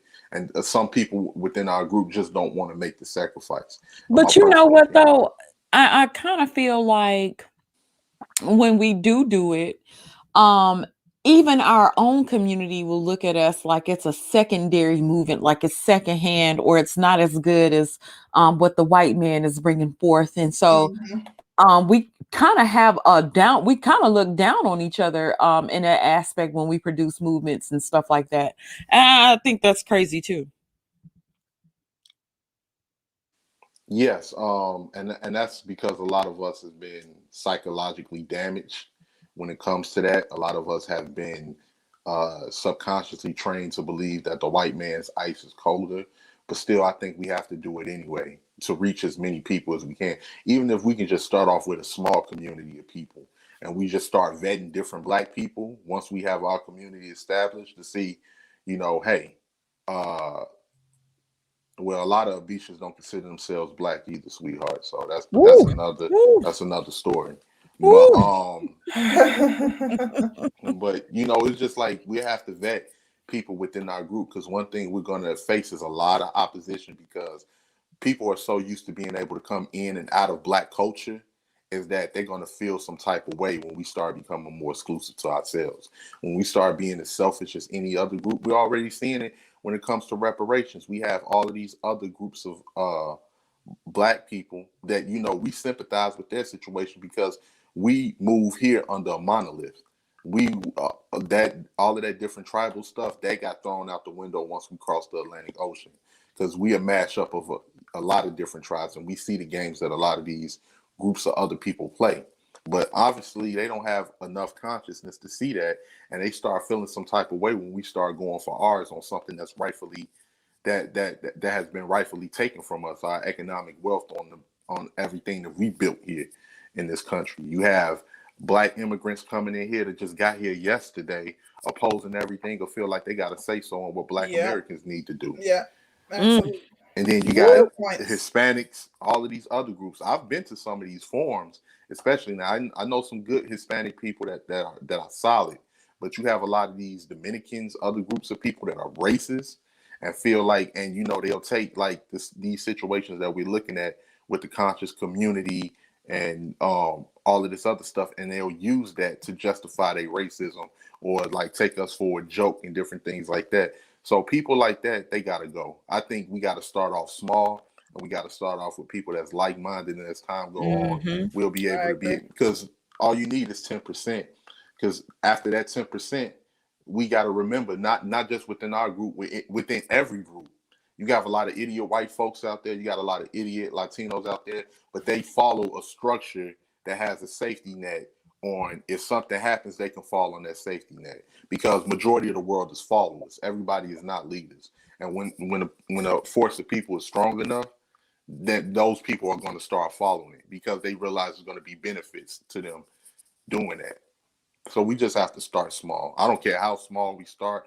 I don't care if it's 500 to 1,000 of us. We're putting our money together as over time we build. And even if my generation don't live to see it, it'll be the next generation. That's what we're doing for. But we have a lot of selfish people within our group. And that's all I got to say. Can I get that was deep what you said. I'm gonna interrupt you, but if anyone's familiar with that show, Godfather of Harlem. He had a dream, and I know it was dealing with illegal drugs and narcotics, which was devastating to the black community back then. But he had a dream of having we call 10 Harlems with the other drug dealers from other cities to try to combine so they can no longer be, controlled by the Italian mob. And when he thought he had everybody in line for them to have saying their own, business and destiny, the character played by Method Man in the end ended up, like the saying goes, crabs in a basket or a barrel. Ended up pulling him down, and he ended up having to take everybody out that crossed him. And he was depressed about it because he realized, is it really them the enemies as far as the other side, or are we our own enemies?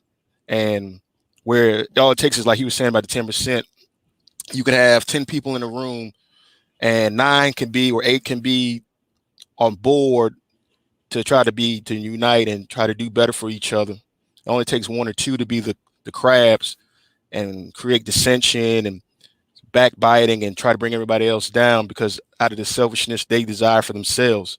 So it's a case where I've always said, after if you look at the statistics, where we had a lot of folks going to college and stuff in the early 60s and, were focused, women and men, HBCUs, but then the civil rights movement, which had its righteous reasons, but it kind of derailed the African-American race tremendously, because in the 1970s, everyone lost track of what was going on because of all the stress of the 60s, the assassinations of Dr. King and Malcolm X and other great civil rights leaders. They just wanted us to have a good time, and they took their eye off the ball. And that was enough to which after the 70s, and everyone knows about the 80s and the 90s, we were no longer on our purpose, and the generation from back then were always chastised, and rightfully so, about, you could call it the Bill Cosby generation, saying, hey, we were on the ball, and then y'all lost track of it because y'all wanted to go out and disco and break dance and everything else, because you wanted to have a good time. But then, like you said, like from people being educated, it reduced from folks being enrolled in college, black men especially. And there's nothing wrong with going into vocational schools, because trades are just as important as, getting a bachelor's and such. We're seeing that today in the market where a lot of jobs need folks doing blue collar work. But it's affected the community in the last 40 years because people became selfish. I'm a guy that I was in the military. I watch a lot of movies and stuff, so I always reference movies as something like the movie with Bow Wow and his dad, or the skateboard, the skate rink, and his dad was educated, had everything. Yeah, roll bounce. And when he applied for that executive or some high-end job, professional, he had all the credentials and such. They only offered him a job as a janitor. So that's the case back then. That was in the 70s. The movie that came on, I believe, on Apple TV a year ago with Samuel Jackson and Mackie, that played in the Captain America series, where he was the banker. This is in the 40s and such. It's a true story, I believe. He knew the real estate market, but the fact of the matter is he was a black man, and they wouldn't allow it. So he had to get a cover as far as a white gentleman to do his bidding, so to speak. And he was successful to a degree until eventually they were found out. But the character played by Samuel Jackson, he knew the game. He said, they're only going to allow you to get so far, and then when they find out who you are, they're going to tear you down. So in this day and age, in 2021, we have an idea of freedom and being more allowed to do what we need to without the restriction of discrimination. But it was a disturbing story I read about the other day about this black family. They were selling their house, and when they were getting it appraised, the appraiser came and looked at the house. They had their pictures in their homes. This is a wife and a husband, married, doing the ideal, and have a family. And when they tried to get the house appraised, they were getting low bid about $50,000 on the house that the other houses in the area were going for. And when they realized it might be the fact that they were black, they took the pictures down and got another appraiser. They got the house $100,000 more because they didn't have their identity in the house. So it's that, like I always say, it's that stealth racism, to which the great, like you said about economic, the greatest way to reduce somebody is in their pockets. If I can take out the money in your pockets, you cannot have control over your destiny and your overall future. You will be beholden to those who want to control you with the almighty dollar. I'm a supporter in kids going to HBCUs, even though they're saying if you go to HBCUs, because I have a girlfriend who went to a predominantly white institution in Carolina, Wake Forest. They'll say, well, you cannot assimilate to our into the white culture in the workplace if you went to a HBCU, which is a form of them trying to discriminate. If you went to Howard, a high-end HBCU, or Hampton or Spelman, they'll say, well, you might not assimilate it because you didn't go to a PWI. Yeah, because that's kills me, because they don't say that to the person who doesn't go to HBCU and they might work in an area that's predominantly black. Yeah, that's interesting, because especially, like, for example, if we look at like Silicon Valley, and like literally, they are, for lack of a better term, importing people from India. And clearly, if they don't have a problem assimilating, why would you suspect that a person who went to an HBCU would have a problem assimilating? I think they have the attitude that they're worried about the person having that woke mindset. And the Blackish show is a perfect example of it. On Blackish, how Anthony Anderson's character always talks about the discrimination. He said, it's funny because I always say he sometimes is overly sensitive to racism, to which in some cases, it is what it is. Like if a snake crawls up on you, or a scorpion, and they sting you or bite you, if you allowed it, are you surprised? I wouldn't be, because that's the nature of the creature. So if someone does you wrong, I'm more surprised when a person. I live in the South for the last 15, 16 years. I was born up north, and I you notice subtle racism, but it's not a case of me getting upset, being belligerent, yelling.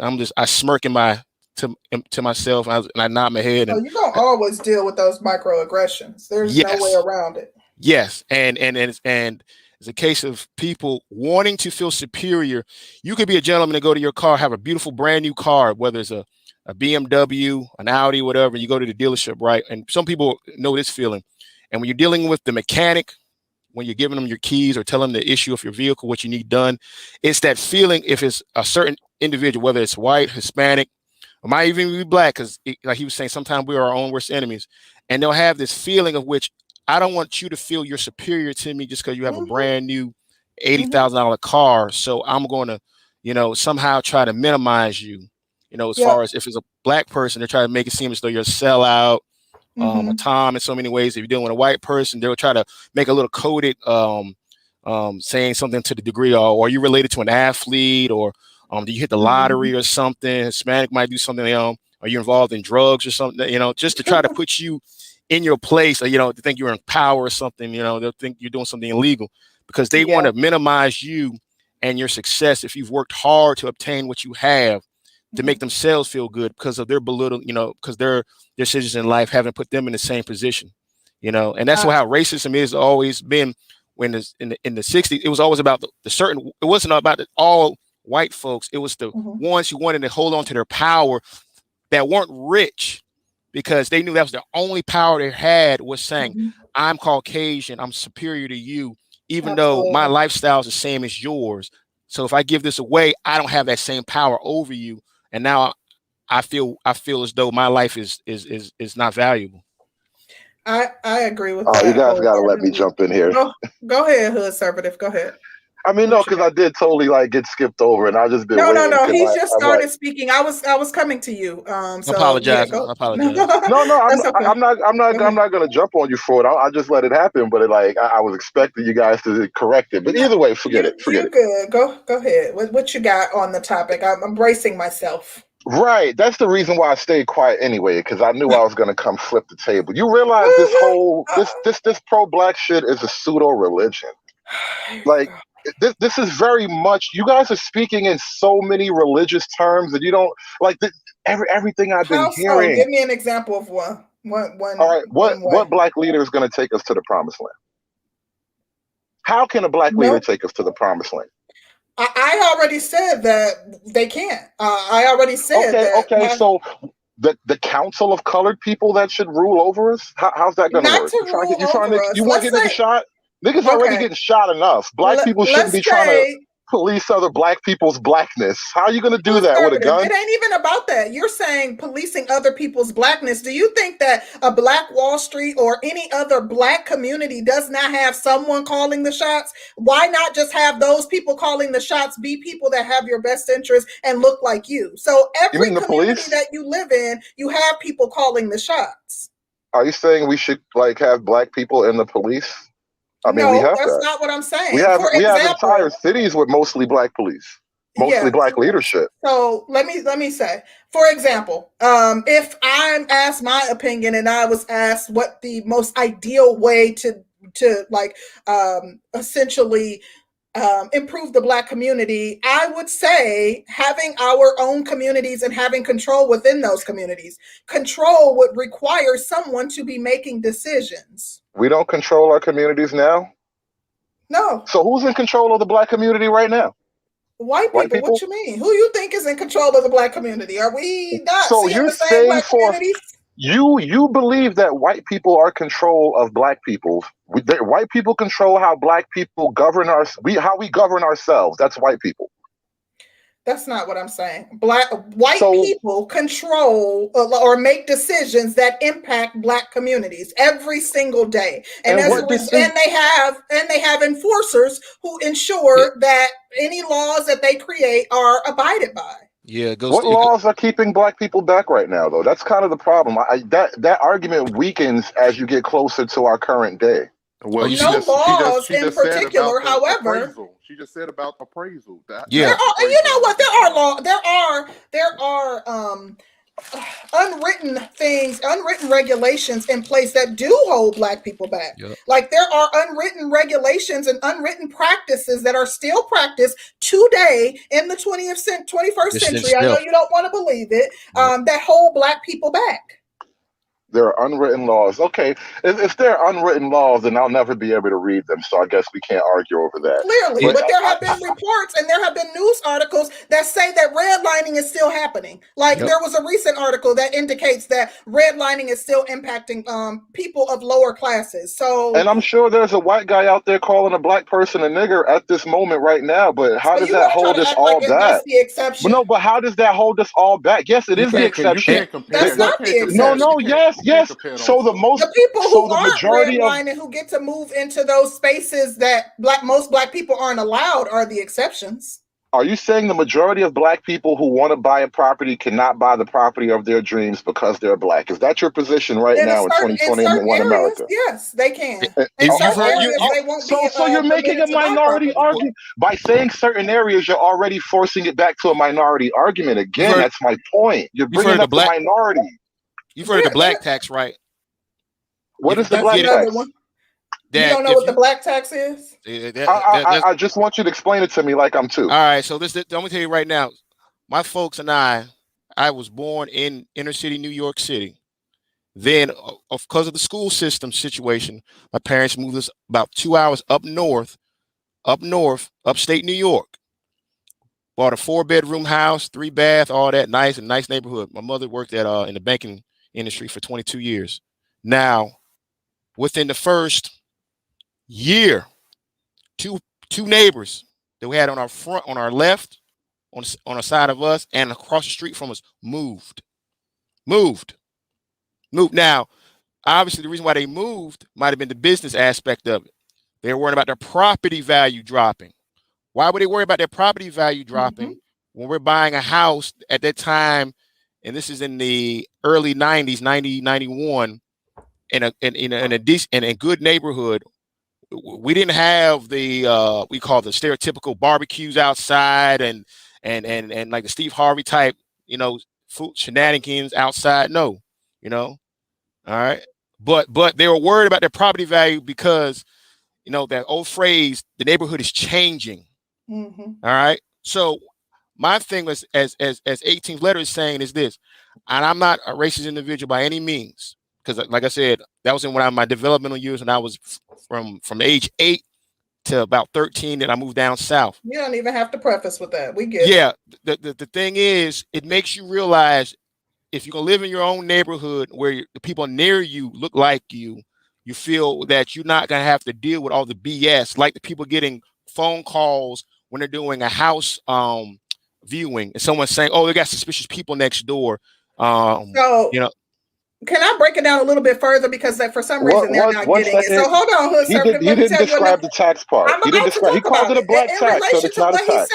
In relation to what he's saying, also, people, when you get your home appraised, if you have pictures or African art or anything that symbolizes that you're Black, your home will be appraised at a lower value. Literally, you're paying a higher interest rate. There was a month ago an article that has enough information to where they could do a study on it that shows that this is a thing. I don't understand why you're denying that. In addition, I have family members who work in law enforcement. They are literally trained to stop cars with Black people, raggedy car. Literally, if you pull over a car that's a Mercedes-Benz that ran a red light, that has someone white driving, you're giving them a warning. If you think that Black people aren't impacted by unwritten rules and codes and regulations, then something is wrong with you. I don't understand why y'all like to be in denial. You know what's wrong with me? I'm reminded. Excuse me. I'm sorry. There's a fire truck going by. I'm sorry. The scene from Dreamgirls. Now, this whole thing feels like you just, okay, we'll put it this way. The solution to what you're describing is not really revolving around Black genetics or any kind of Black mythology. It's around the Black reputation. For better or worse, the reputation of Black America is the factor behind, it's the motivating factor behind what you described. And the only way to fix that is to change our reputation. Until then, you're essentially saying, forget what you've seen on TV, forget all the music videos, forget all the people on TV saying F white people and all that. And no matter what you think of Black people, you're supposed to love me. Just like Jennifer Hudson said, you're going to love me. You can't do that to people. You can't expect that from people. You do understand our reputation is created by design. You do understand that white people do atrocious things and behave deplorably too. You do understand, like, why don't they have a negative reputation? Like, what about mass shootings? Right, exactly my point. What about them? What about what white people? It's about white people. It's about white people. Why don't they get the reputation? I want to say on the opposite argument on the opposite end. Go ahead, 18th level. I apologize. The reason why our image is so in the gutter, first off, we don't even control our image. Second, our image has been exploited since God knows how long. You ever wonder how we went from the happy buck dancing Negro to the criminal? That had nothing to do with the fact that, we need to switch our image up. When Black people was walking around here in suits trying to show that we were human, we still was looked at as demonic. We still was looked at as evil, and nobody ever even questioned on how did that lazy stereotype come about. It's funny how the lazy stereotype already came about after after slavery was abolished and after we built the country. Then all of a sudden we became lazy people. If you go back and look at some of the footage from the 1960s in the South, they were saying the exact same thing about Black people as they are saying today. They were saying that protesting was not right. We needed to figure out another way. They were saying that we were lazy and we should try to figure out another way how to do this. This stuff is not new. This rhetoric has been going on for generations and generations to come. What we were just speaking about, in order for Black people's image to change, we'll have to control our own media. We have been placed in a situation where we all know that poverty produces crime. Nobody questioned the Italians when they were involved in crime when they first came here to the States. The Polish, the Jewish mobs, the Russians, everybody else. But it seems like crime is always attached to Black people when we're the ones that have been subjected to poverty, and we think that we're gonna all of a sudden hold ourselves to a moral standard that no other else group can without resources, because we see how white people act when they feel like they're losing resources. Look at how they stormed the Capitol. So come on, man. Miss me with that. In the end of World War and here we go back to some racial argument. You think the Capitol got stormed because white people feel like they losing resources? That like it was just that clear cut. It was black people threatened me, so I'm running up in the Capitol. Like, bro, stop with this mythology shit. It can't be that simple. There are far deeper things at play than people don't like the color of your skin, bro. So your argument I literally just pulled up 3 articles and put them in the chat to support the arguments that I just made. You literally want to make this seem like it's a non-issue, but there are reputable NPR, CNN, several other reputable NPR and CNN are not reputable.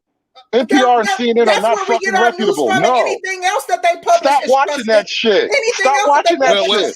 So if you stop watching that shit, you would think better about black people. When they make an argument, this wasn't even anything negative about black people. It's negative about the real estate market and how black people are being targeted and made to pay higher rates for homes than people of other races. Let me correct what I said. If you stop watching that, you would stop thinking the entire world was out to get black people.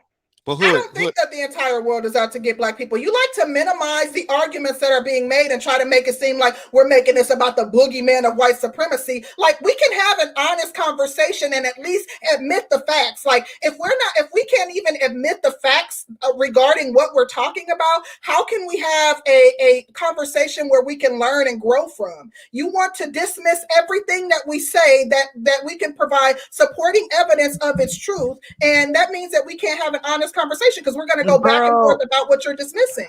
If it was about black women, you would absolutely believe the stats. If it was about black women, you would believe it. Facts, sis.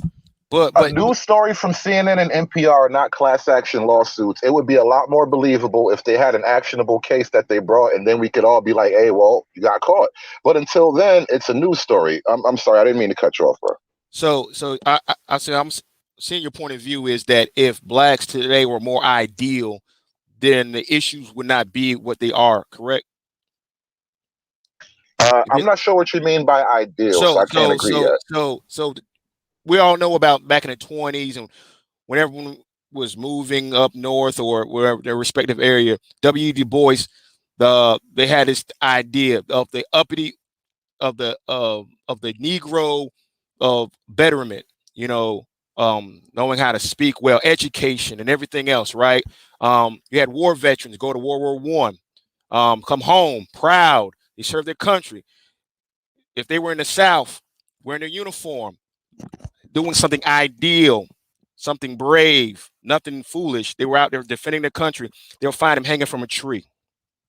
So the whole argument about living the ideal way doesn't matter when you're dealing with ignorant people. The fact of the matter is there are people who don't want you to do well for yourself because it reminds them either, one, they are a failure in their own life, and the fact that you are doing better makes them realize, oh, this person might think they're superior to me, so I'm going to correct them. I'm going to take them somewhere, hang them from a tree in their uniform and lynch them, even though they did the ideal living in their lives. They're out there drinking. They weren't out there shucking and jiving. They're out there in Germany, whatever respective country, France, fighting for their country, come home. And then when they come home, they're lynched. So the whole argument about living ideal is the way of changing people's minds. Nah, they tried that. The whole ideal of trying to speak elegantly so people look at you. If a person wants to look at you in that word, they'll look at you in that word, no matter they'll say you're an uppity one or you're a low down one. Either way, they're still going to look at you as that one. You can have all the degrees in the world. The only thing in this world we have, if you're the guy who's a janitor or the guy who's an engineer, is your integrity. If you're willing to jump around and tap dance to somebody so they can look at you in a different light and respect you, and they'll say to you, hey, Hood's a good guy. He's one of the good ones. He's one of the good ones. What integrity you got? Because you're trying to have a positive light to an ignorant individual like that. You know, he don't care as long as he's elevated. As long as they say hood is one of the good ones. Yeah.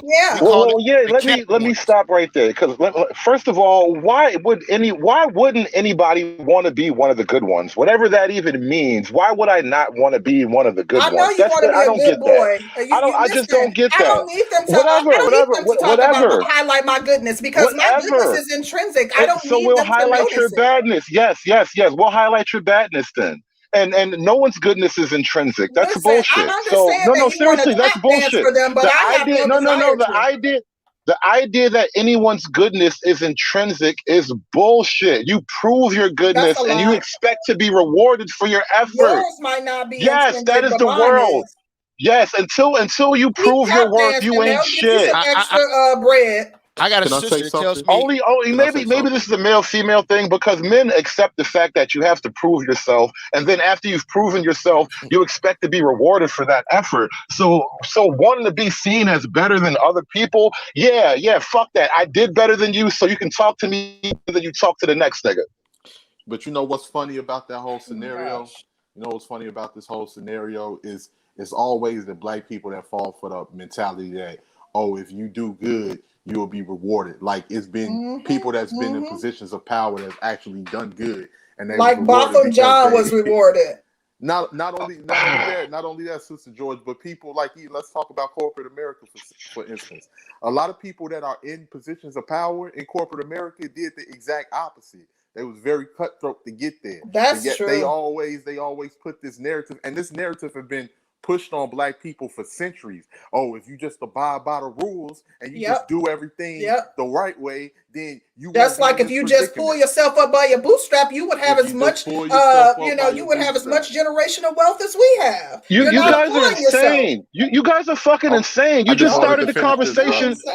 You just started the conversation about what black rules should be, and now you say throw the rules out the window. Fuck the rules. What is it? No one is saying throw the rules out the window. Stop conflating the two issues. If the game either you have to live by rules or not, black or otherwise. So what is it? I don't understand where you're coming from. Live by rules, but you seem as though you're acting like in some sort of competition for their approval. Like, I don't need their validation. Like, you throwing black people under the bus in order for you to get some extra shekels or something. Like, I don't understand that. That's who is they? No, listen, we speaking to, and even though this is a slightly tense moment, we're speaking to each other eloquently, as the brother was saying before, and with respect. And it has nothing to do with white people. It's because that's who we are, because we want to be that way. So I don't get this shit about you doing this and that for other people's benefit. I do these things because that's the person I want to be. If you don't want to be that kind of person, fine. But don't fucking accuse me of dancing for shekels because you okay with being less. I don't get that shit. I'm not less, though. That's what you don't understand. You're not. You're fucking not. Right, you're not. So why you talk that way to me? Let me just say this. I'm not less. I've never been. I've always applied myself. I actually just got a promotion like 60 days ago because I applied myself and asked for what I know that I deserve. So I'm not less at all in any way, but I want to know if doing it for them. So you worked hard and got what you were after. What is your motivation for downplaying black people, for always shitting on black people? Like what motivates you to do that? I don't shit on black people. I shit on the pro-black mythology. You just said it right there. You worked hard and got what you wanted. Period. End of. Pro-blackness is not encouraging people not to work hard. Pro-blackness is about elevating yourself, in knowledge, in life. Like, I don't understand why you guys think that pro-blackness is something that it's not. Pro-blackness is not using scapegoats for why you're in a deplorable position, for why you don't have shit. Pro-blackness is about being accountable, about being the best version of yourself, about having knowledge of self. Like, like you guys have this watered down idea of what pro-blackness is, and I don't even understand what it's based on. Can I just say this? I just wanted to say this real quick. And first and foremost, like what you said, none of us sit here and think that all white people are out to get black people. That's not the case. But we know from every other immigrant that's come into this country and every other and the group of people that has been at the top of society within this country, In this country, race and class intertwine with each other. In other countries, it's just about class. In this country, they've used race to intertwine that with class. So black people have been the status quo of comparing yourself to somebody that you can feel better than. That's why every immigrant that's coming to this country, whether it be Irish, Italians, Jewish, Polish, Africans have always looked down on black people and thought that they was better than black people, because we have historically been the stepping stone in order for people to elevate their own groups. Very true. Same thing. What's going on, everybody? How you doing, Sister George? Hey. Who is that? It's Trey. Oh, hold on one second though, Trey. We want to let 18th letter finish his commentary, and then we can hop right on over to you. Oh, okay. Yeah, I just wanted to respond to 18th letter. Okay. Hey. And also, go ahead, brother. And also, as well, you got to look at it from the perspective, like what you were saying. It's all good when you around that group of white people and they're giving you props for you being the only black person that's elevating yourself, or the only black person that they've seen. But things tend to change when it gets to be around 3, 4, 5, 6. Now that's a good point. That's something that they don't want to see, and you know that. You know what? That's why me being where I am and be like, I have a career and a very successful career, and I'm damn good at it. Like, I work in one of the biggest industries in finance. So me being where I'm at is not enough for me. I want all black people to be able to exceed as well. Like, I work in corporate America, and I've worked in corporate America for over 20 years. I see what is done. I see them not allowing black men to be promoted. I see them not allowing not hiring black men because they embody too much strength, interviewing a black man who has a strong presence and who is extremely qualified, and not giving him the job, but giving somebody with no experience the job. So that, like, me being where I'm at is not enough for me. That doesn't make me feel accomplished. I want all of my people to win. And I was going to add this. That's why entrepreneurship is big, because sometimes you might have to placate. And I talked about integrity, but the whole thing, if you know yourself and you feel as though you have to play the Chicken George role, you're like, oh, y'all, yes sir, yeah, just to get the comfort of somebody. So sometimes you might have to do that because you know yourself. You playing a role, because best believe certain folks on that side, they play the role too. You think they think they're cool with you, and then when your back's turned, you're not in the office, in the break room, they're talking about you. So I was always been trained. You observe a person's and you figure out for yourself, is this person really being themselves, or are they putting on an act to gain your comfort so they can really that down the line take advantage of you. And the thing, like you were saying, working in corporate America, they've made it where, because I'm in government, they have it where they kill two birds with one stone. If they want to get minority and the gender thing taken care of, they'll hire the Hispanic or black female, because they can get those two. And yes, the black guy or the Hispanic guy is at a detriment. Sometimes he might get a little resentful. And black women will help them do that, because they'll be the gatekeepers and they'll help keep black men out. And I've seen if they were helping, they would have had black men in these positions by now. What are we saying? They'll help keep them out. I said I've seen black women help keep lock black men out. But I want to let Trey get in here because he was trying to chime in too. What's going on, everybody, to the panel? Hey, first, chilling. Y'all know me, man. My day one up in this piece, David, holding it down up here. And I just wanted to chime. You know me, y'all know me, but I'm not gonna flip the table tonight. Quick things, my man 18th letter said that race and class or whatever are intertwined here in the US, but at the same time, brother, you brought up Africans. When you do that, you throw the whole argument out the window. You can't have both at the same time. You can either play the class game or you can play the skin color game.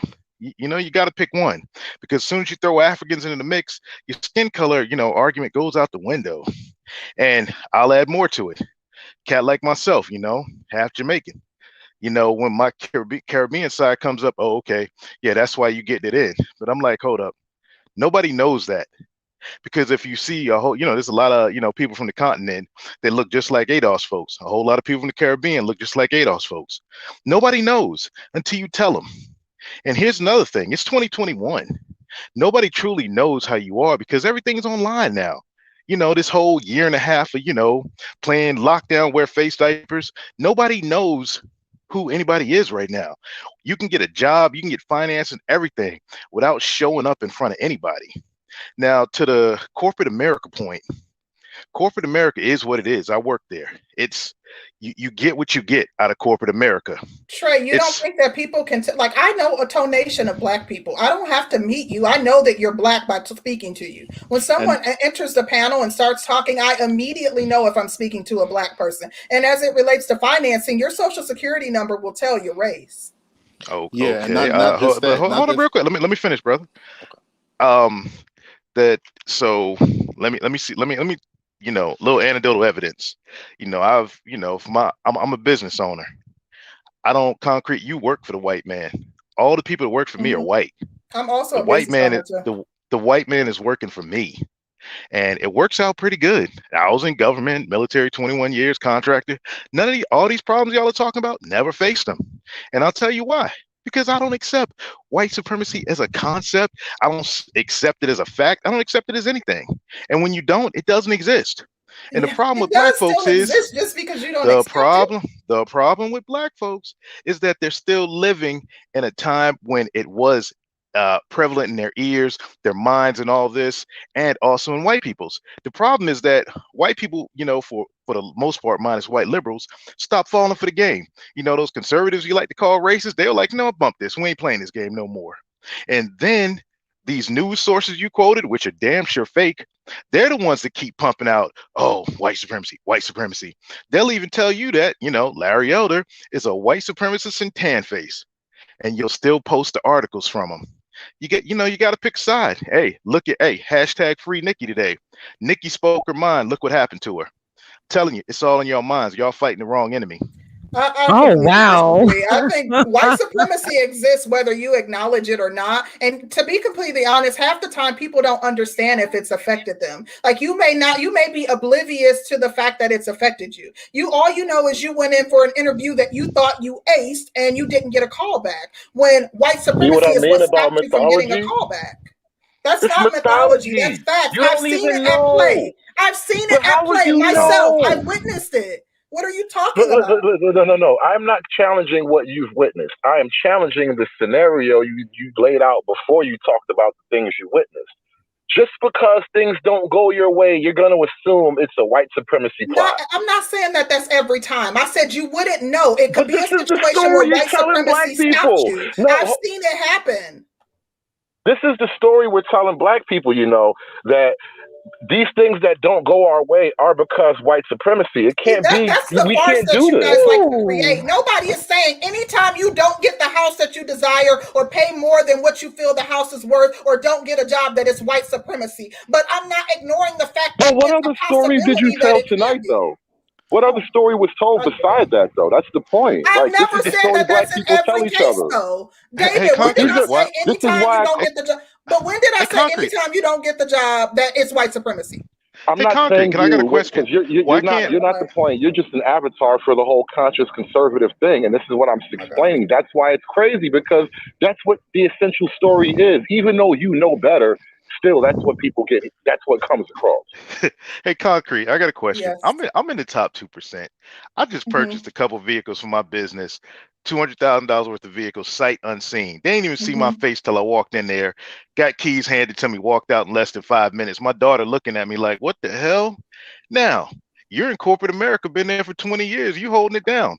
Why can't Black folks do like us? Why can't they do just like we doing?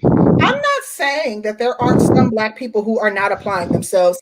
Absolutely, there are. Way far too so it's many. About applying I've never yourself. implied that there's not. Yes, you can apply. Let me tell you something. I just talked about myself receiving a promotion. If I had not asked for that promotion, I would have continued to do a job that was created for more than one person and them pay me a subpar wage. Like they're okay with not paying you what you're deserving of. There have been articles. Did you deserve it because you're Black, though? Women, I deserve it because I was doing a job that was designed for two people. Just checking. There you Okay, go. good. So hey, Concrete, we Wow. holding it down out here. Congrats, sis. Me and you, we getting it in out here. Y'all are killing me. So the issue That's why I fuck with you. I like you. You do good shit. David, I can't stand you because you came over here and flipped the table over. Girl, that's what he do. Oh Lord. Okay, I got something to say. So we gonna sit here and act like that, like slavery, Jim Crow, and COINTELPRO, and war on drugs, and all of this other stuff don't play in effect. Like, we're gonna act like this was absolutely zero. Act like this Nobody had to smoke. history. Nobody had to be a cop. We have to. You have to act like that. You have to. You have to act that way. I'm sorry to cut you off, but that's the short answer. Yes. Acting like it doesn't exist, it hurts Black people. Anytime that Black people always try to point out injustices that has taken place, and I'm not saying use that as an excuse or anything, but anytime we try to point out injustices that was taking place, it's always usually other Black folks that come, or white people that come with these white supremacist talking points and just say ignore everything. Most of these, bro, the only people calling it white supremacy is you, bro. That's it. It's in your mind, bro. And I'm gonna tell you something. As a man, let me finish, brother. Okay, I'm gonna tell you, as a man, bro. I'm not trying to finish because you're being rude. You're being rude. I was respectful. I'll let you speak. Go for it, bro. My bad. Most of the time, when you said something as well, a lot of the times you can tell when Black people are not FBA just based off of the way they talk, because they talk in the mindset that they don't have no connection to what took place over here. That's how a lot of times you can tell. You can also tell by names or different things like that. Like you said, you was half Jamaican, and I want to ask you, how many other brothers do you run into that's in the same position that you are in? Because we know that a lot of Black people tend to take pride. Tend to take pride in being tokens. So, like, bro, hold on, bro. A token doesn't put you in the 2%, bro. You got to go out there and get it, man, to build this business. So if you're saying I'm a token, Concrete's a token. I told you, Concrete getting it in. She's been in corporate America for 20 years. She putting in that hard work. So, hey, I guess, Concrete, we're tokens, bro. I'm telling you, man. Okay. Here's the deal, bro.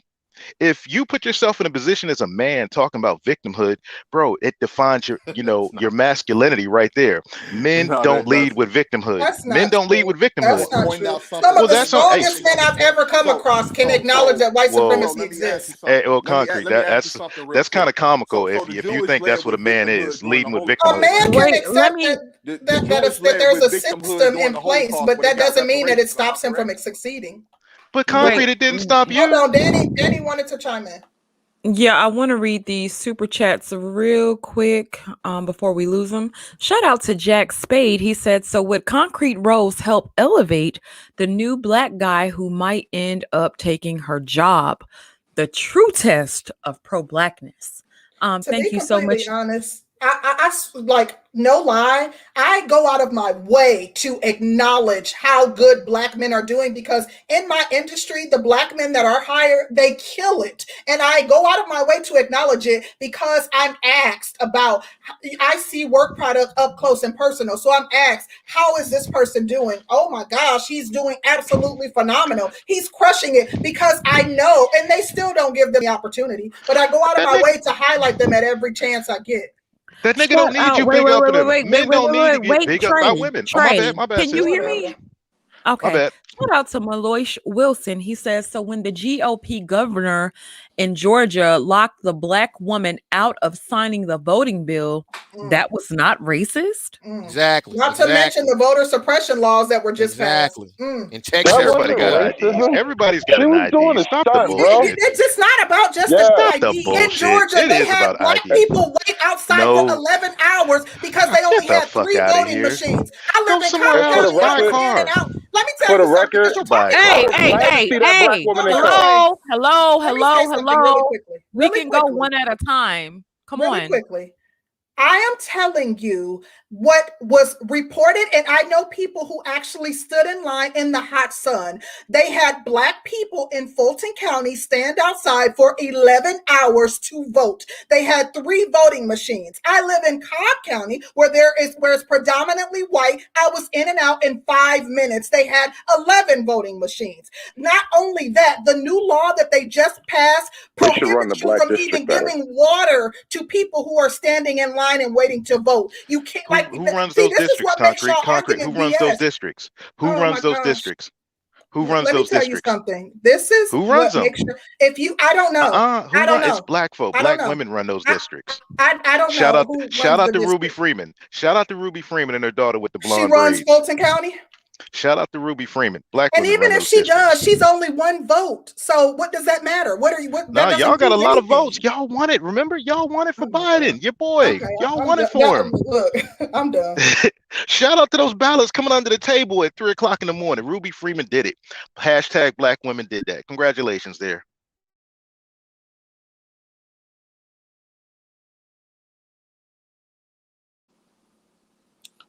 Okay, so that was an awkward moment of silence. Next, let's get Black Wizard up in here. Black Wizard, what are your thoughts? Hello. Hello. What's up, Black Wizard?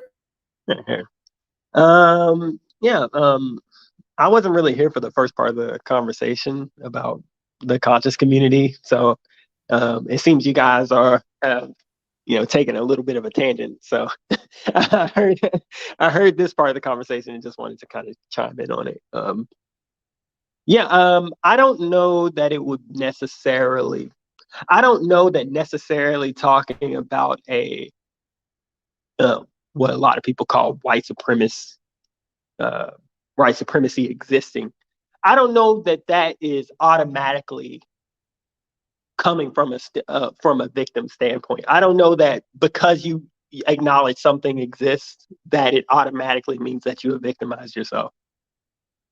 And I wanted to, but like for instance, because then we could say the same thing about the manosphere.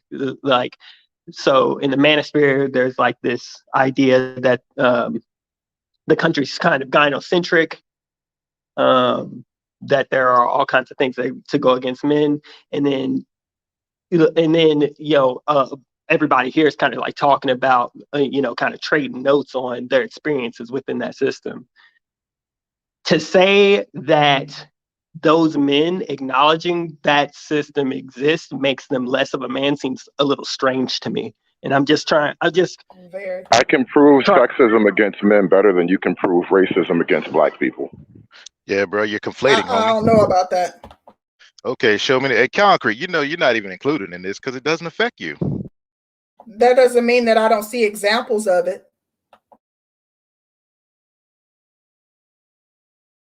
Black Wizard, were you done with your comment? Yeah, I was just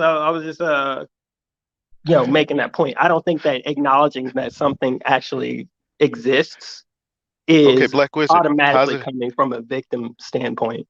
All right, where's your anecdotal evidence, Black Wizard? How's it affected you, Black Wizard? How's what affected me? White supremacy. Racism. No, white supremacy. Racism, white supremacy is one and the same. Oh, come on. Stop it. Concrete, you're not included in this. We're not included in this, Concrete. Go ahead. When you say white supremacy, what are you talking about? Bro, you brought it up. It exists to you. It don't exist to me, bro. I'm the 2%, man. I guess white supremacy has benefited me. I'm a white supremacist in tan face, with the money I'm making, the way I'm living. So how's it affected you, bro? Okay, I see white supremacy more as a worldwide phenomenon. So like outside of just the US, like the military industrial complex moving into different nations and knocking them down for resources, and then the elite. Examples, which? Yeah, examples of the United States going into different places and bro. Extracting just to resources? let you know, I spent 21 years in that military industrial complex. So please tell me which countries did my white supremacy help go, take down? White supremacy affects black women too, though. Just so that God. Trey, there are Concrete, I can give you we're not included. Examples, but I can give you nuanced examples all day of how it's affected me and how I've witnessed it affect black men. Literally, one way in which I've witnessed white supremacy at play is seeing someone stop for crossing the street and threaten to give a jaywalking ticket unless they produced an ID. That because they walked in the crosswalk when the light wasn't green, even though there was no traffic. Like I've seen white supremacy simple at play in a myriad of ways. That's not white supremacy. That's you. That is jaywalk. White supremacy. Here's the deal. Okay, here's the 2%. It wouldn't have happened. I've seen it happen to white folks in Seattle all the time. Here's the deal, Concrete. So here's how you handle that. It was because of race. Here's how you handle that. You show your ID, you walk away, and then you go link up with, trade at MBD and find out how to get in this 2%. Does that mean that it's not white supremacy though? Like Concrete, another way that I've seen white supremacy. You're not included in this. I've actually spoken to people who work in law enforcement that have told me that they're encouraged to stop Black people. Like, is that not white supremacy? Your training is to stop and target Black people. Like, come on. I mean, I get it now. Where that I understand that. Where concrete? Can I ask the brother a question? How you doing, bro? My question would be: does white supremacy exist to you? I'm just asking you, bro. Does it exist to you? I'll say this once. I'll say this once more. I'll repeat myself. As I stated, to myself, who's in the 2%, and concreterose, who's balling out of control, and white corporate America, it does not exist. It's a myth. The only place it exists is rent free in y'all heads. That's it. Okay, so wait a minute. You saying that so you see white supremacy as a mental? There is no white supremacy, bro. Okay, y'all see it. Okay, well, the topic of white supremacy, because it's a y'all thing. See it. Okay, so wait a minute. The concept is rent free in y'all heads. I'm not trying to argue. Now you're playing semantics. Let them speak, Trey. So my thing is this. If you're looking at white supremacy as a mental defect or a mental inhibition of a person's ability to think in a productive way because there's some overlooming fear, okay, I can understand that. But that doesn't deny the fact that there is a structure and a power structure, if you will, put in place. Right. By who? It doesn't affect concreterose, and I'll tell you this: it does affect me. It has concreterose. Let me tell you something. Success. Hold on. I'm not okay. I was going to answer your question, bro. But go ahead. My bad. I was going to answer your question. Basically, what I was getting at is, just because you say, in my mind, I'm not going to let that hold me back, does not mean that other brothers and sisters in the Black community are not being held back by white supremacy. It may not personally affect you, but don't say that it's not affecting somebody else. Meaning, if I get bit by a snake and you're not getting bit by a snake, you can't tell me that I don't have a snake bite. How did it affect you? Let me say something. Let my man say how it affected him. Well, I wasn't even done talking about. Well, the system of white supremacy is what I'm addressing. It's either white supremacy or the system, bro. Which one is it? Well, I'm saying white supremacy is a system. Oh, okay. How did it affect you, bro? How did it affect you? Okay, great. White supremacy got me taken away from my parents. How? It did. Okay, well, not without going too much into my personal history. Just say that my parents, who are Black Muslims. Mythology. No, it's not a mythology. It's my life. No, let him rock. I want to hear his. Go ahead, bro. How did it affect you? Okay, because my parents were Black Muslims, when I was 2 weeks old, I was removed from my home. I've seen the paperwork based on the fact that they did not want me to grow up in the Black Muslim ideology. They wanted me to be raised Christian. They went as far as when I was 11 years old to submit physical paperwork to me and tell me that was one of the reasons why I was removed. And this is in 1980. So this is when the Nation of Islam was coming. I'm just telling you. You asked me. I'm telling you. It affects my whole. However, okay, bro. Okay, 1980, bro. Okay, so how is white supremacy affecting you, bro? I'll give you that because I can't speak on it. How is white supremacy affecting you? Let me finish. Yeah, I hear you, bro. I got it the first time. But here's the thing. I'm not saying that I'm going to personally let it inhibit me, but I have enough respect and care for my other brothers and sisters who are also victims of white supremacy. How's it affecting? Since it's not affecting you and it's not affecting Concreterose or me or David, how's it affecting me? It has affected me. Concrete, come on, you know, Concrete, I'll tell you this. Let me make the statement. I'll let you talk. Go ahead, bro. Hold on, wise man, really quick. I just want to say something. 30 seconds. Just because someone can acknowledge that white supremacy exists and they have been successful despite, that doesn't mean that they didn't have to work harder to attain that success and overcome white supremacy. supremacy and the elements of white supremacy that impact. Yes, I did. I'm speaking from my own personal experience. I'll tell you this, Concrete. Go ahead, Wise okay, man. Concrete. Yeah, let me respond to Concrete real quick, bro. Then you got it. I really want to hear the elements of white supremacy she overcame to get her job. I would love to hear that story. Yeah, let me respond to Concrete. I'll tell you this, Concrete. If you had a strong, confident, masculine brother who was at home getting it with resources, guess what? That wouldn't have affected you. Hey, congrats on having a man now. But these last 20 years, if you would have one, guess what? My woman ain't affected by white supremacy. That's another good point. My woman ain't affected. She doesn't. Let the men fight the supremacy, right? That's the men's thing. Why y'all out there trying to fight the supremacy so hard? He fights it every day. I have a man who fights white supremacy every day. No, he ain't fighting anything. Stop it. Yes, he is. What are you talking about? Stop the cap. Listen, you don't even know the half of what my man does, so don't insinuate that you do. If I was a woman, I wouldn't want a man that has to go out there and fight a mythology. Okay, well listen. My only point to this whole argument, and then I'll step down. My only point to just let me say this, bro. Let's let Wise Man, and then I'm gonna come to you. And then I'll let it go. I think that for every brother that has possibly suffered in the past with white supremacy or any system that has held us back, that doesn't mean that just because I made it out, I don't reach back and help my brother. If my brother is suffering, then I'm suffering. But a lot of times we are disconnected from our own community where we don't see each other as brother and sisters. We see each other as niggas. It's easy to say nigga because a nigga ain't nothing, right? But it's hard to say. You notice a lot of times we don't say brother or sister because brother or sister is an endearment as a family member. We don't see each other like that, even though. Hey, bro. Well, that's fine. The ones that complain about victimhood. Hey, you just call me my brother, bro. You ain't my brother, man. I ain't got shit. I got two brothers. I got two brothers in this world. That's it. But brother, you know what? That's why I said there's a disconnect. We are not connected.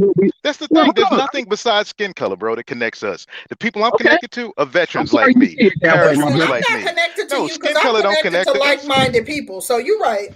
Yeah, I'm not a victim, Concrete. We are connected, Concrete. We're both very successful, and white supremacy doesn't affect us, so we are connected, Concrete. All right, well, look, hey, peace, bro. Peace. Go ahead, 18. Yeah, I just want to continue what I was saying. And then, I'm sorry, Black Wizard, then I'll come right back to you. My bad. I just wanted to say, you heard. Go ahead, Black Wizard. Go ahead, man. All right. Yeah. So, let's talk about how the system can kind of affect Black people today. So, like, culture is used to, I guess, culture is used by human beings to perpetuate like their belief systems. If you come from a culture that has not been destroyed, then it's easier for you to prevail. In the cultural setting for Black people in America has been the father has always been removed and had less rights. And that comes from slavery, of course. But you're saying that did not come from slavery? Cap, bro. You're saying it didn't come from slavery? Bro, he has a colonized mind. He doesn't see it. Come on, Concrete. If I'm colonized, you're colonized. Let him answer the question. You're saying that did not happen in slavery. Bro, yeah, hold on. Let me tell y'all where I was at this morning. This morning, I made a drop right across the street from the childhood home of Lyndon Baines Johnson in Johnson City, Texas. Y'all know what he said? I'll have y'all Negroes voting for the next 200 years for me because he gave y'all welfare. That right there, started that 80% Black family rate down to like what 24 where it's at now. Hey, so guess what? That was 1965, homie. I think slavery ended about a century before that. So come on, bro. That's why I say it's cap, man. Black people barely started getting you're saying slavery after 68. Come on, bro. Just stop, man. Come on, man. Go back. Let me talk before you cut me off. Let Black Wizard finish. So let me ask my question because I asked you a question and you didn't answer it.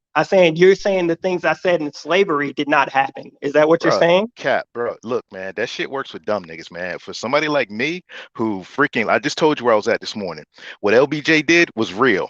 Anybody with any kind of common sense knows that. We sit up here in the manosphere and we talk about it day in and day out. So miss me with that, bro. Now, I'm not saying I'm not saying it's not okay, real. then I'm boom, not saying thank it you. didn't happen. Bam, thank you. So slavery is bullshit. Thank you, bro. Thank you for admitting that. No, so you saying I'm not saying what it is. Wow. Hold on. Can I say I'm not. something, Hold please? on. Can I'm I not say saying what you something, said please? is not Hold on, real. real quick, 18th letter. Let's let Black Wizard finish his point with him, and then you right next on the docket. I'm not saying what you said is not real, but it does not negate anything that I said. Are you saying that the things in slavery did not happen? Like I said, bro, that ain't got shit to do with what we talking about, bro. You said the black man. You said, hey, bro. You said, hold up, bro. You said the black man. You said the black man was separated from the home based on things that happened in slavery. No, the fuck it didn't. Black people had the tightest families after slavery, and for damn near 100 years after. So, stop capping, bro. But he said during slavery. He didn't say after. He said during. Look, come on, bro. He just said during. Come on, bro. Stop moving the goalposts, hold on, man. Stop trying to be right for a second and listen. Here you go. Look. If you want, here's the deal, bro. If you want a black man in your home, go have a family and take care of your kids and don't abandon your kids. Take care of you. Fuck everybody else. There you go. So stop all the whine and shit, homie. Listen for a second. If cultural ideas are transmitted from one person to the next, they're not, bro. Each man is an individual. Stop being a pussy and take care of your own family and kids. That's it. Listen for a second. Listen for a second without trying to interrupt me. Okay. So if cultural ideas are transmitted from one person to the next, and let's say you exist in an environment where things are very violent. If you get out of line in that violent environment, then you need to have somebody to turn to. And the only people you can turn to are people in your community who look like you. No, you can't. You can move, bro. You're a man. You make your own decisions, your own choices. Fucking move. If you got a family, up and move them. Concrete, you didn't have a man the last 20 years to guide you properly. You're wrong. What are you talking about? I was with my ex for 15 years. Wow. What happened the last 5 years? What happened the last 5 years? What happened the last 5 years, Concrete? So there you go. I just showed you how to take care of your family, bro. There you go. Stop worrying about everybody else and go take care of your own, bro. Pretty much, I want to make this point just for the audience. Hold on, brother. Hold on, wise man. Let him finish. Go ahead, Black Wizard. I want to make this point just for the audience, and then I'll shut up. And please, as much as you feel inclined to, interrupt me, please try to restrain yourself and don't. All right. So yes. Be respectful. Let him finish his point. Come on now. Stop all that smug shit, bro. Let him finish. But Trey, you are interrupting. Let him finish. All right. I said I wouldn't be a bully. My bad. Go ahead, man. Go ahead and lay your soft points on the line, bro. So if cultural ideas are transmitted from a good boy all of a sudden, now he's supposed to be a good boy. David. So cultural ideas are transmitted from one person to the next, and slavery was a tumultuous environment that caused the family to break down. And you exist in an environment where you're not free after slavery, and you're not free at the behest of violence. And the only people that you can turn to get away from that violence look like you. Then to the outsider, if someone was to take your statistics on what your family would look like, then it would look strong. But the moment you got freedom, the moment you got the ability to do what you want, it would fall apart because it's all on the foundation that there's some kind of impending death on the outside of your community. So bro, how old are you, man? How old are you, bro?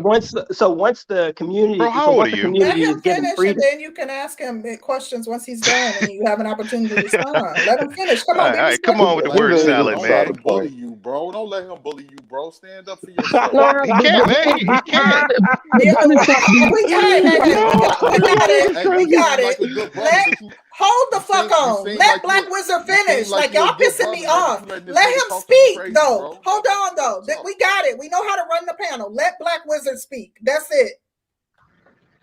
So once you have the freedom and the violence is no longer impending, and you have the decision to do what you want, then everything falls apart because that's the cultural basis that's the basis of the culture that you actually live on. There are books from E. Franklin Frazier and from W.E.B. Du Bois who go into studies, from the late 1800s to at least 1930 with studies Bro, talking about I'd how read Booker T. Washington instead of W.E. Du Bois. Talking about how the mythology family system for niggas the be black lying on community. paper. Y'all don't know how to be quiet when somebody else is talking. My man, get to the point, get to the point, bro. No, that's the wrong answer there, darling. I don't care about turning into Keisha. Like, y'all gonna get Keisha today. Like, oh shit, I'm gonna turn into Pookie. Hey, we can get into some niggas. Like, okay. So, let's start wrapping up. Yeah, let's do it. Wise man, we'll start with you. What are your final thoughts? My thing is this: if we in the black community, we have a every man for himself mentality. We have I'm gonna look out for me. I'm gonna get mine. The hell with everybody else.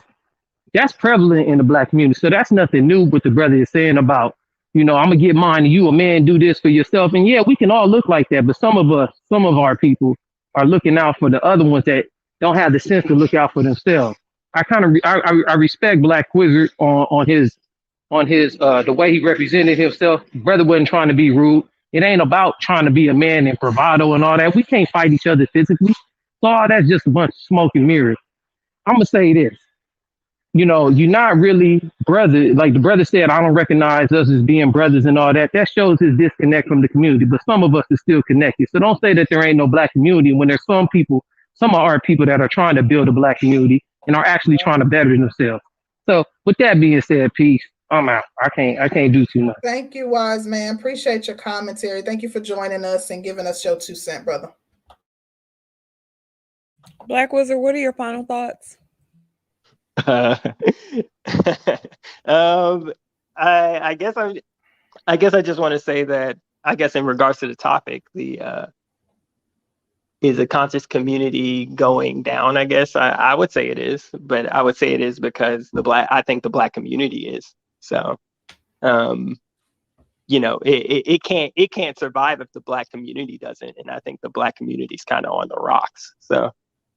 I didn't hear your previous discussion, so I would have loved to speak to some other points, but I guess that's all I got. Thank you, Black Wizard. We appreciate you coming through as always. Thank you for chiming in and at least trying to get some direct answers to the questions that you pose. Appreciate you, brother. Yeah, no problem. All right. Mr. KP, what are your final thoughts? Final thoughts are pretty much, I ain't here trying to talk about the victim Olympics as the gentleman that you had to dismiss. I was in the military. I understand you go in that culture of whether you do 20 years, you feel as though everything's based on what you do. And it's true. Accountability, responsibility is off your own actions. But a famous man that played football and did commercials named O.J. Simpson had the same mentality like that bruh. And what happened to him in the end? Others act like a company. Other races act like a company. We act like contractors. So in all this individualism, yeah, you get yours, yeah, but you're a contractor. You're not willing to try to work with a company, which we had going on to a certain degree into the 60s, and it just changed. Others, like I said, Indians, everybody else come over here, Silicon Valley, build themselves up. They unite, buy houses, buy convenience stores, other stuff, Africans, everything else. They act like a company, a corporation. That mentality, like these two gentlemen, are contractors. Thank you. Have a good night. Bye. Thank you, Mr. KP. Appreciate you. Said some good stuff. Thank you for joining us, brother. The 18th letter, what are your final thoughts? I'm sorry, real quick before the 18th letter goes, because I don't want to forget, I do need to just quickly give a shout out to Afro Caribe for the Cash App, as well as my brother Kid Clouds for the customary Cash App. Appreciate y'all. Thank you, brothers. Okay. The 18th letter, what are your final thoughts? Y'all can let Hood Servative go, and I'll go after him. You want to go, David?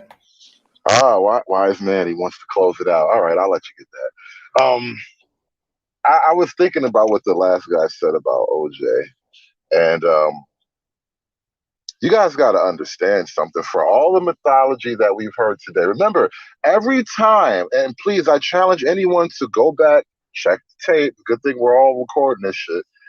Every time someone got pinned down about, all right, explain this example of white supremacy, explain how white supremacy stopped you, they tell a meandering story that never goes anywhere because it's a ghost story. It's mythology. You motherfuckers think you're Hercules or Sisyphus trying to push that boulder up a mountain or something like that. And we need to let it go. Now, the guy before me just said something about OJ. You know what happened to OJ? OJ murdered a white woman, and we all cheered when he beat the case. White supremacy. And then, if that's not enough for you, maybe you think Nicole had it coming. Maybe you didn't like Nicole. Maybe you think Nicole was doing all kind of foul shit, and you were okay with it. All right. Well, how about this? Yeah, no, you think that's disgusting? Our saint, our basketball Jesus, Kobe Bryant, was accused of anal aggression. Let's call it that. Let's call it anal aggression on a woman of the snowflake variety. She was a snow bunny. Okay, and accused, and it was unfounded. And you know what? No, it's not like, that. It's not that it was unfounded. Black men have been accused for years. Stop. This is my turn. He was accused, and we believed him. And you know why we believed him? Not because he was black. No, because any black dude could have went down for that. We believed him because he could shoot a ball and dribble and dunk on people. That's why we believed him. His blackness did not get him off of that. We liked him because he did things that we approved of. People made money off of him. People had good times watching him. He was a part of people's childhood memory. Has nothing to do with him being black. His greatness is what allowed him to be anally aggressive with that white girl. And we all believed him. We all believed him. It's okay to laugh. It's okay. I'm done. Y'all have a good night. I can't believe he spent his whole final thoughts protecting white women, child. I'm gonna just exit the show because this guy here, whoo. Listen, he spent his whole final thoughts protecting white women. Oh, in fact, he did. I hope he's going home to lay up with one. Both those white girls got attacked. What are you talking about? Listen, y'all crazy. Right, and the black men survived it. Once upon a time, that would have got you hung. That would have got you skinned. And in this day and age, you can do it, and we'll believe you, the black man. And y'all acting like that's not real. You over here giggling like it's not real. It's real. You know what's not real? You know what's not real? Or maybe it's not real to you, but there have been quite a few cases where black men were falsely accused. Girl, quite a few is putting it mild. Men get falsely accused. That's a man thing. So why did you bring up those two nuanced examples when there's numerous examples he brought of black men being Hold on. And how did I describe it? They didn't get off because they're black. They didn't get off because they're black. I said that specifically. There's a viral video that's going on right now where a person admitted, an elderly person admitted to her nurse that she wrongly had a black man killed because she lied and said he touched her behind a grocery. I need the case evidence. I need the case evidence. I'll get angry when I read the case evidence. You need the case evidence to determine we know OJ and Kobe.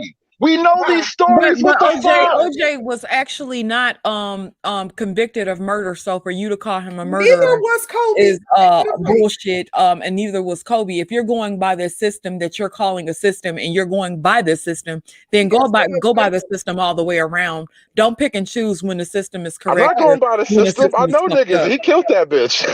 No, he didn't kill her. I can't stand you. Oh my god! Between him and Trey, then it gave me a headache. Girl, you gotta always know when they coming up here. Ooh, just take a deep breath and let their ass go. But anywho, thank you so much for coming through, Hoodservative. Thank you, ladies. Have a good night, y'all. You too. Have a good one. Instigate now. Shout out to Wise Man for the super chat. He says, Black support, peace family. Thank you so much for that super chat, Wise Man. We really appreciate you. The 18th letter, what are your final thoughts? First off, I just wanted to say I apologize earlier, you all. I can't stand no damn bully. I can't stand nobody that likes to bully people. You know, so I don't like, I grew up in the hood, so I saw that a lot, and we always was the ones that bullied the bully, so I never did like that. But I'll say this. this is if you didn't know what a prime example of us having to get together with people that have the type of mindset and having to vet other Black people from penetrating within our circle. This is a prime example of that right now. You heard the dude, what's his name, Trey? You heard he said, "You ain't my brother." He is no different from anybody else.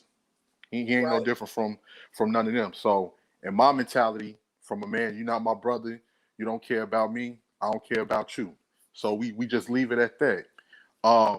Because at the end of the day, when we're able to come together as a group and vet other Black people and have that have a similar mindset with us, those are the type of people, when it comes to Black people having to pick between them and us, they're going to go with us because we're going to be the ones that they know that's going to have their best interests at heart.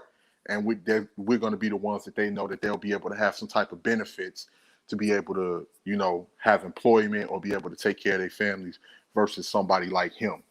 So people will be able to see through the BS. Also, for people, you know, he said this, having this victim mentality. And this is the prime example of white supremacy, because you have people that have that type of mindset that feel so comfortable to disrespect their own people. But I highly doubt he would have said anything about anything anti-Semitic, anything about those group of people. I'm sure he probably wouldn't say that they have a victim mentality. He probably wouldn't have said what they did never happened or they shouldn't have let that affect them. He wouldn't say those things because he know his ass would be on the chopping block if he ever did that. And that's the type of power that we have to get amongst ourselves. Mm-hmm. For the people that says that, white supremacy doesn't exist and the other brotherhood servitors that's talking about Kobe and OJ, scratch Kobe and OJ. You got Emmett Till's, the woman that falsely accused Emmett Till, still living her best life down there in Mississippi. You got people like George Stinney Jr., who was accused at 7 years old of killing two 11-year-old white girls who he couldn't even overpower. They got executed. The youngest boy to be executed. You got things that's happened to us like redlining, blockbusting, the crack epidemic, where you had a CIA operative who said that they purposely put drugs in the Black community. All of our leaders have been mostly assassinated. COINTELPRO pretty much neutralized the Black Panther Party. Of course, we just talking about in recent history. And it kills me when people try to act like this is ancient. Like this just wasn't 40 years ago. Like you don't still have people that's living, a large portion of people that's living, that's not affected by all of the things and the atrocities that had transpired 40 to 50 years ago. But that's all I really have to say. We just have to be able to vet people within our own group, and we have to slowly but surely build, because at the end of the day, the ones that we can't save, those are going to be the ones that is going to be worth it, and you know, for generations to come. And people that ain't with us, to hell with them, and that's just it. Thank you, 18th letter. Thank you so much for your commentary and for coming up and being able to properly articulate your points. I definitely appreciate that. You have some very solid points. I enjoyed your commentary, and yeah, thank you. Come back again. Thank you, ladies. I appreciate y'all having me on y'all platform. Once again, I just want to let y'all know, don't get me wrong, I ain't with all of them self-hating sisters, anything like that. But women that's down for their own, I love y'all. So I appreciate y'all for having me on. Thank you, brother. Enjoy your evening. Yeah, have a good one. Jack Spade says, Kobe booty bounced a pale-skinned woman, then ran home and elevated his Mexican wife. Only in America. You guys killed me. Thank you for the support. D-Max says he's telling my pastor on me for cursing. There's only one man that leads me, and he ain't a pastor. But thank you for the support anyhow. I do just quickly want to say that the anti-Black... You actually have one more. Oh, sorry. Marquise 912 says 18th letter is a real good brother. I agree. I could tell. It's evident. Thank you, Marquise, for the support.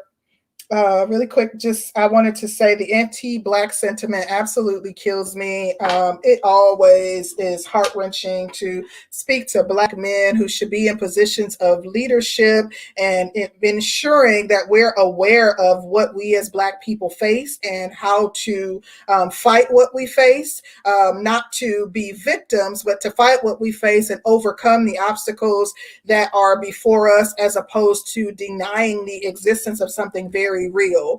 You ain't denying the existence of COVID. You ain't denying the existence of HIV, even though you may not personally have it. That is, whenever I hear people deny the existence of something that we have so much supporting evidence of, it's almost laughable to me. That's like when you're talking about something that truly exists and that there's documented evidence of, people want to try to make it seem, oh, that's a conspiracy theory, as if to minimize what you're saying and to shame you into not speaking up and speaking out.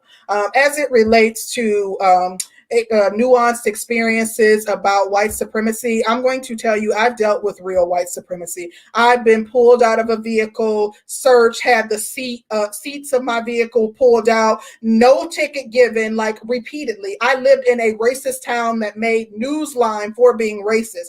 There was only 0.5% minorities that lived in the town that I lived in. I've dealt with white supremacy. Trust me, it's not a myth. It's not something that's mythical, that doesn't really exist. I've had countless experiences of a white supremacist system and how I've been impacted by it. As it relates to Black men and Kobe and OJ, it's interesting that you brought them up as if to highlight how Black men get away with harming white women, when there are countless examples, as the 18th letter laid out, of Black men being wrongfully accused, being wrongfully convicted. They are the number one group of convictions that are overturned because they're wrongfully put in jail. You don't even have to have an ironclad case. You don't have to have more than 51% or preponderance of the evidence in order to lock a Black man up. A white woman's word in and of itself is enough. In addition to that, someone talked about Black men. Well, Trey talked about Black men and, you not being a strong Black man if you believe in this myth of white supremacy. I am led by one of the strongest men that I've ever come across in my life, and he understands that white supremacy exists. That does not mean he's allowing it to hold him back. That does not mean that he has not been successful within his own right. That does not mean that he has not experienced entrepreneurship and, done all these wonderful things with his own life, but he can still acknowledge that it exists. And as it relates to a strong Black man is whatever it is he wants to be. And then lastly, I do want to say that to listen to Black men deny the truth of white supremacy, for me, you have no credibility. It's hard for me to have a real honest discussion with you when you can't acknowledge something as plain to see as white supremacy, despite the numerous examples that were given during this discussion. It's just, to me, it means you have no credibility. Let's at least acknowledge what exists and we can have the conversation from there. If you can't acknowledge what we all know exists and what we all have examples of and what we all seen articles and studies that display that this thing exists, then there's no real sense in talking to you, because I'll just become emotional trying to argue with you about the fact that it exists. So yeah, that's all I have to say. This was a good discussion. Y'all know I was gonna get triggered. I mean, it's about consciousness, but nonetheless, I enjoyed it still. It was very interesting, very intriguing, passionate at times, and it was dope. So thank you to everyone who took part. Thank you to those who Cash apped us, those who super chatted us, and thank you to the chat. All right. Well, thank you guys so much for coming through. It really was a really, really good discussion. Hopefully you guys will join us back here on Sunday, where Concrete really gonna show her ass on Sunday. I can't wait. Whatever. She get the cussing, child. Y'all better sit y'all ass down. I ain't like them disrespecting Black Wizard. That's my guy. Like, y'all was doing too much. Don't do Black Wizard. Black Wizard is extremely respectful. You should have cussed their ass back out. I don't like that. Don't come for Black Wizard. That's my girl. My Trey and who is Herbert in Ghetto. Trey has never been on the panel. I didn't know he was has that been on the panel. Has he? Did he trigger me then? I don't remember. Yes, he did. Oh, okay. Well, yeah. He damn sure yeah, but you, I think you was still trying to be cute when you first got. When we first got here, so you wouldn't cuss their ass out right off. That's over with. Don't start concrete. Anyway, but anywho, please hit the like button, subscribe, and share on your way out, and we will see you guys back here on Sunday. We are out.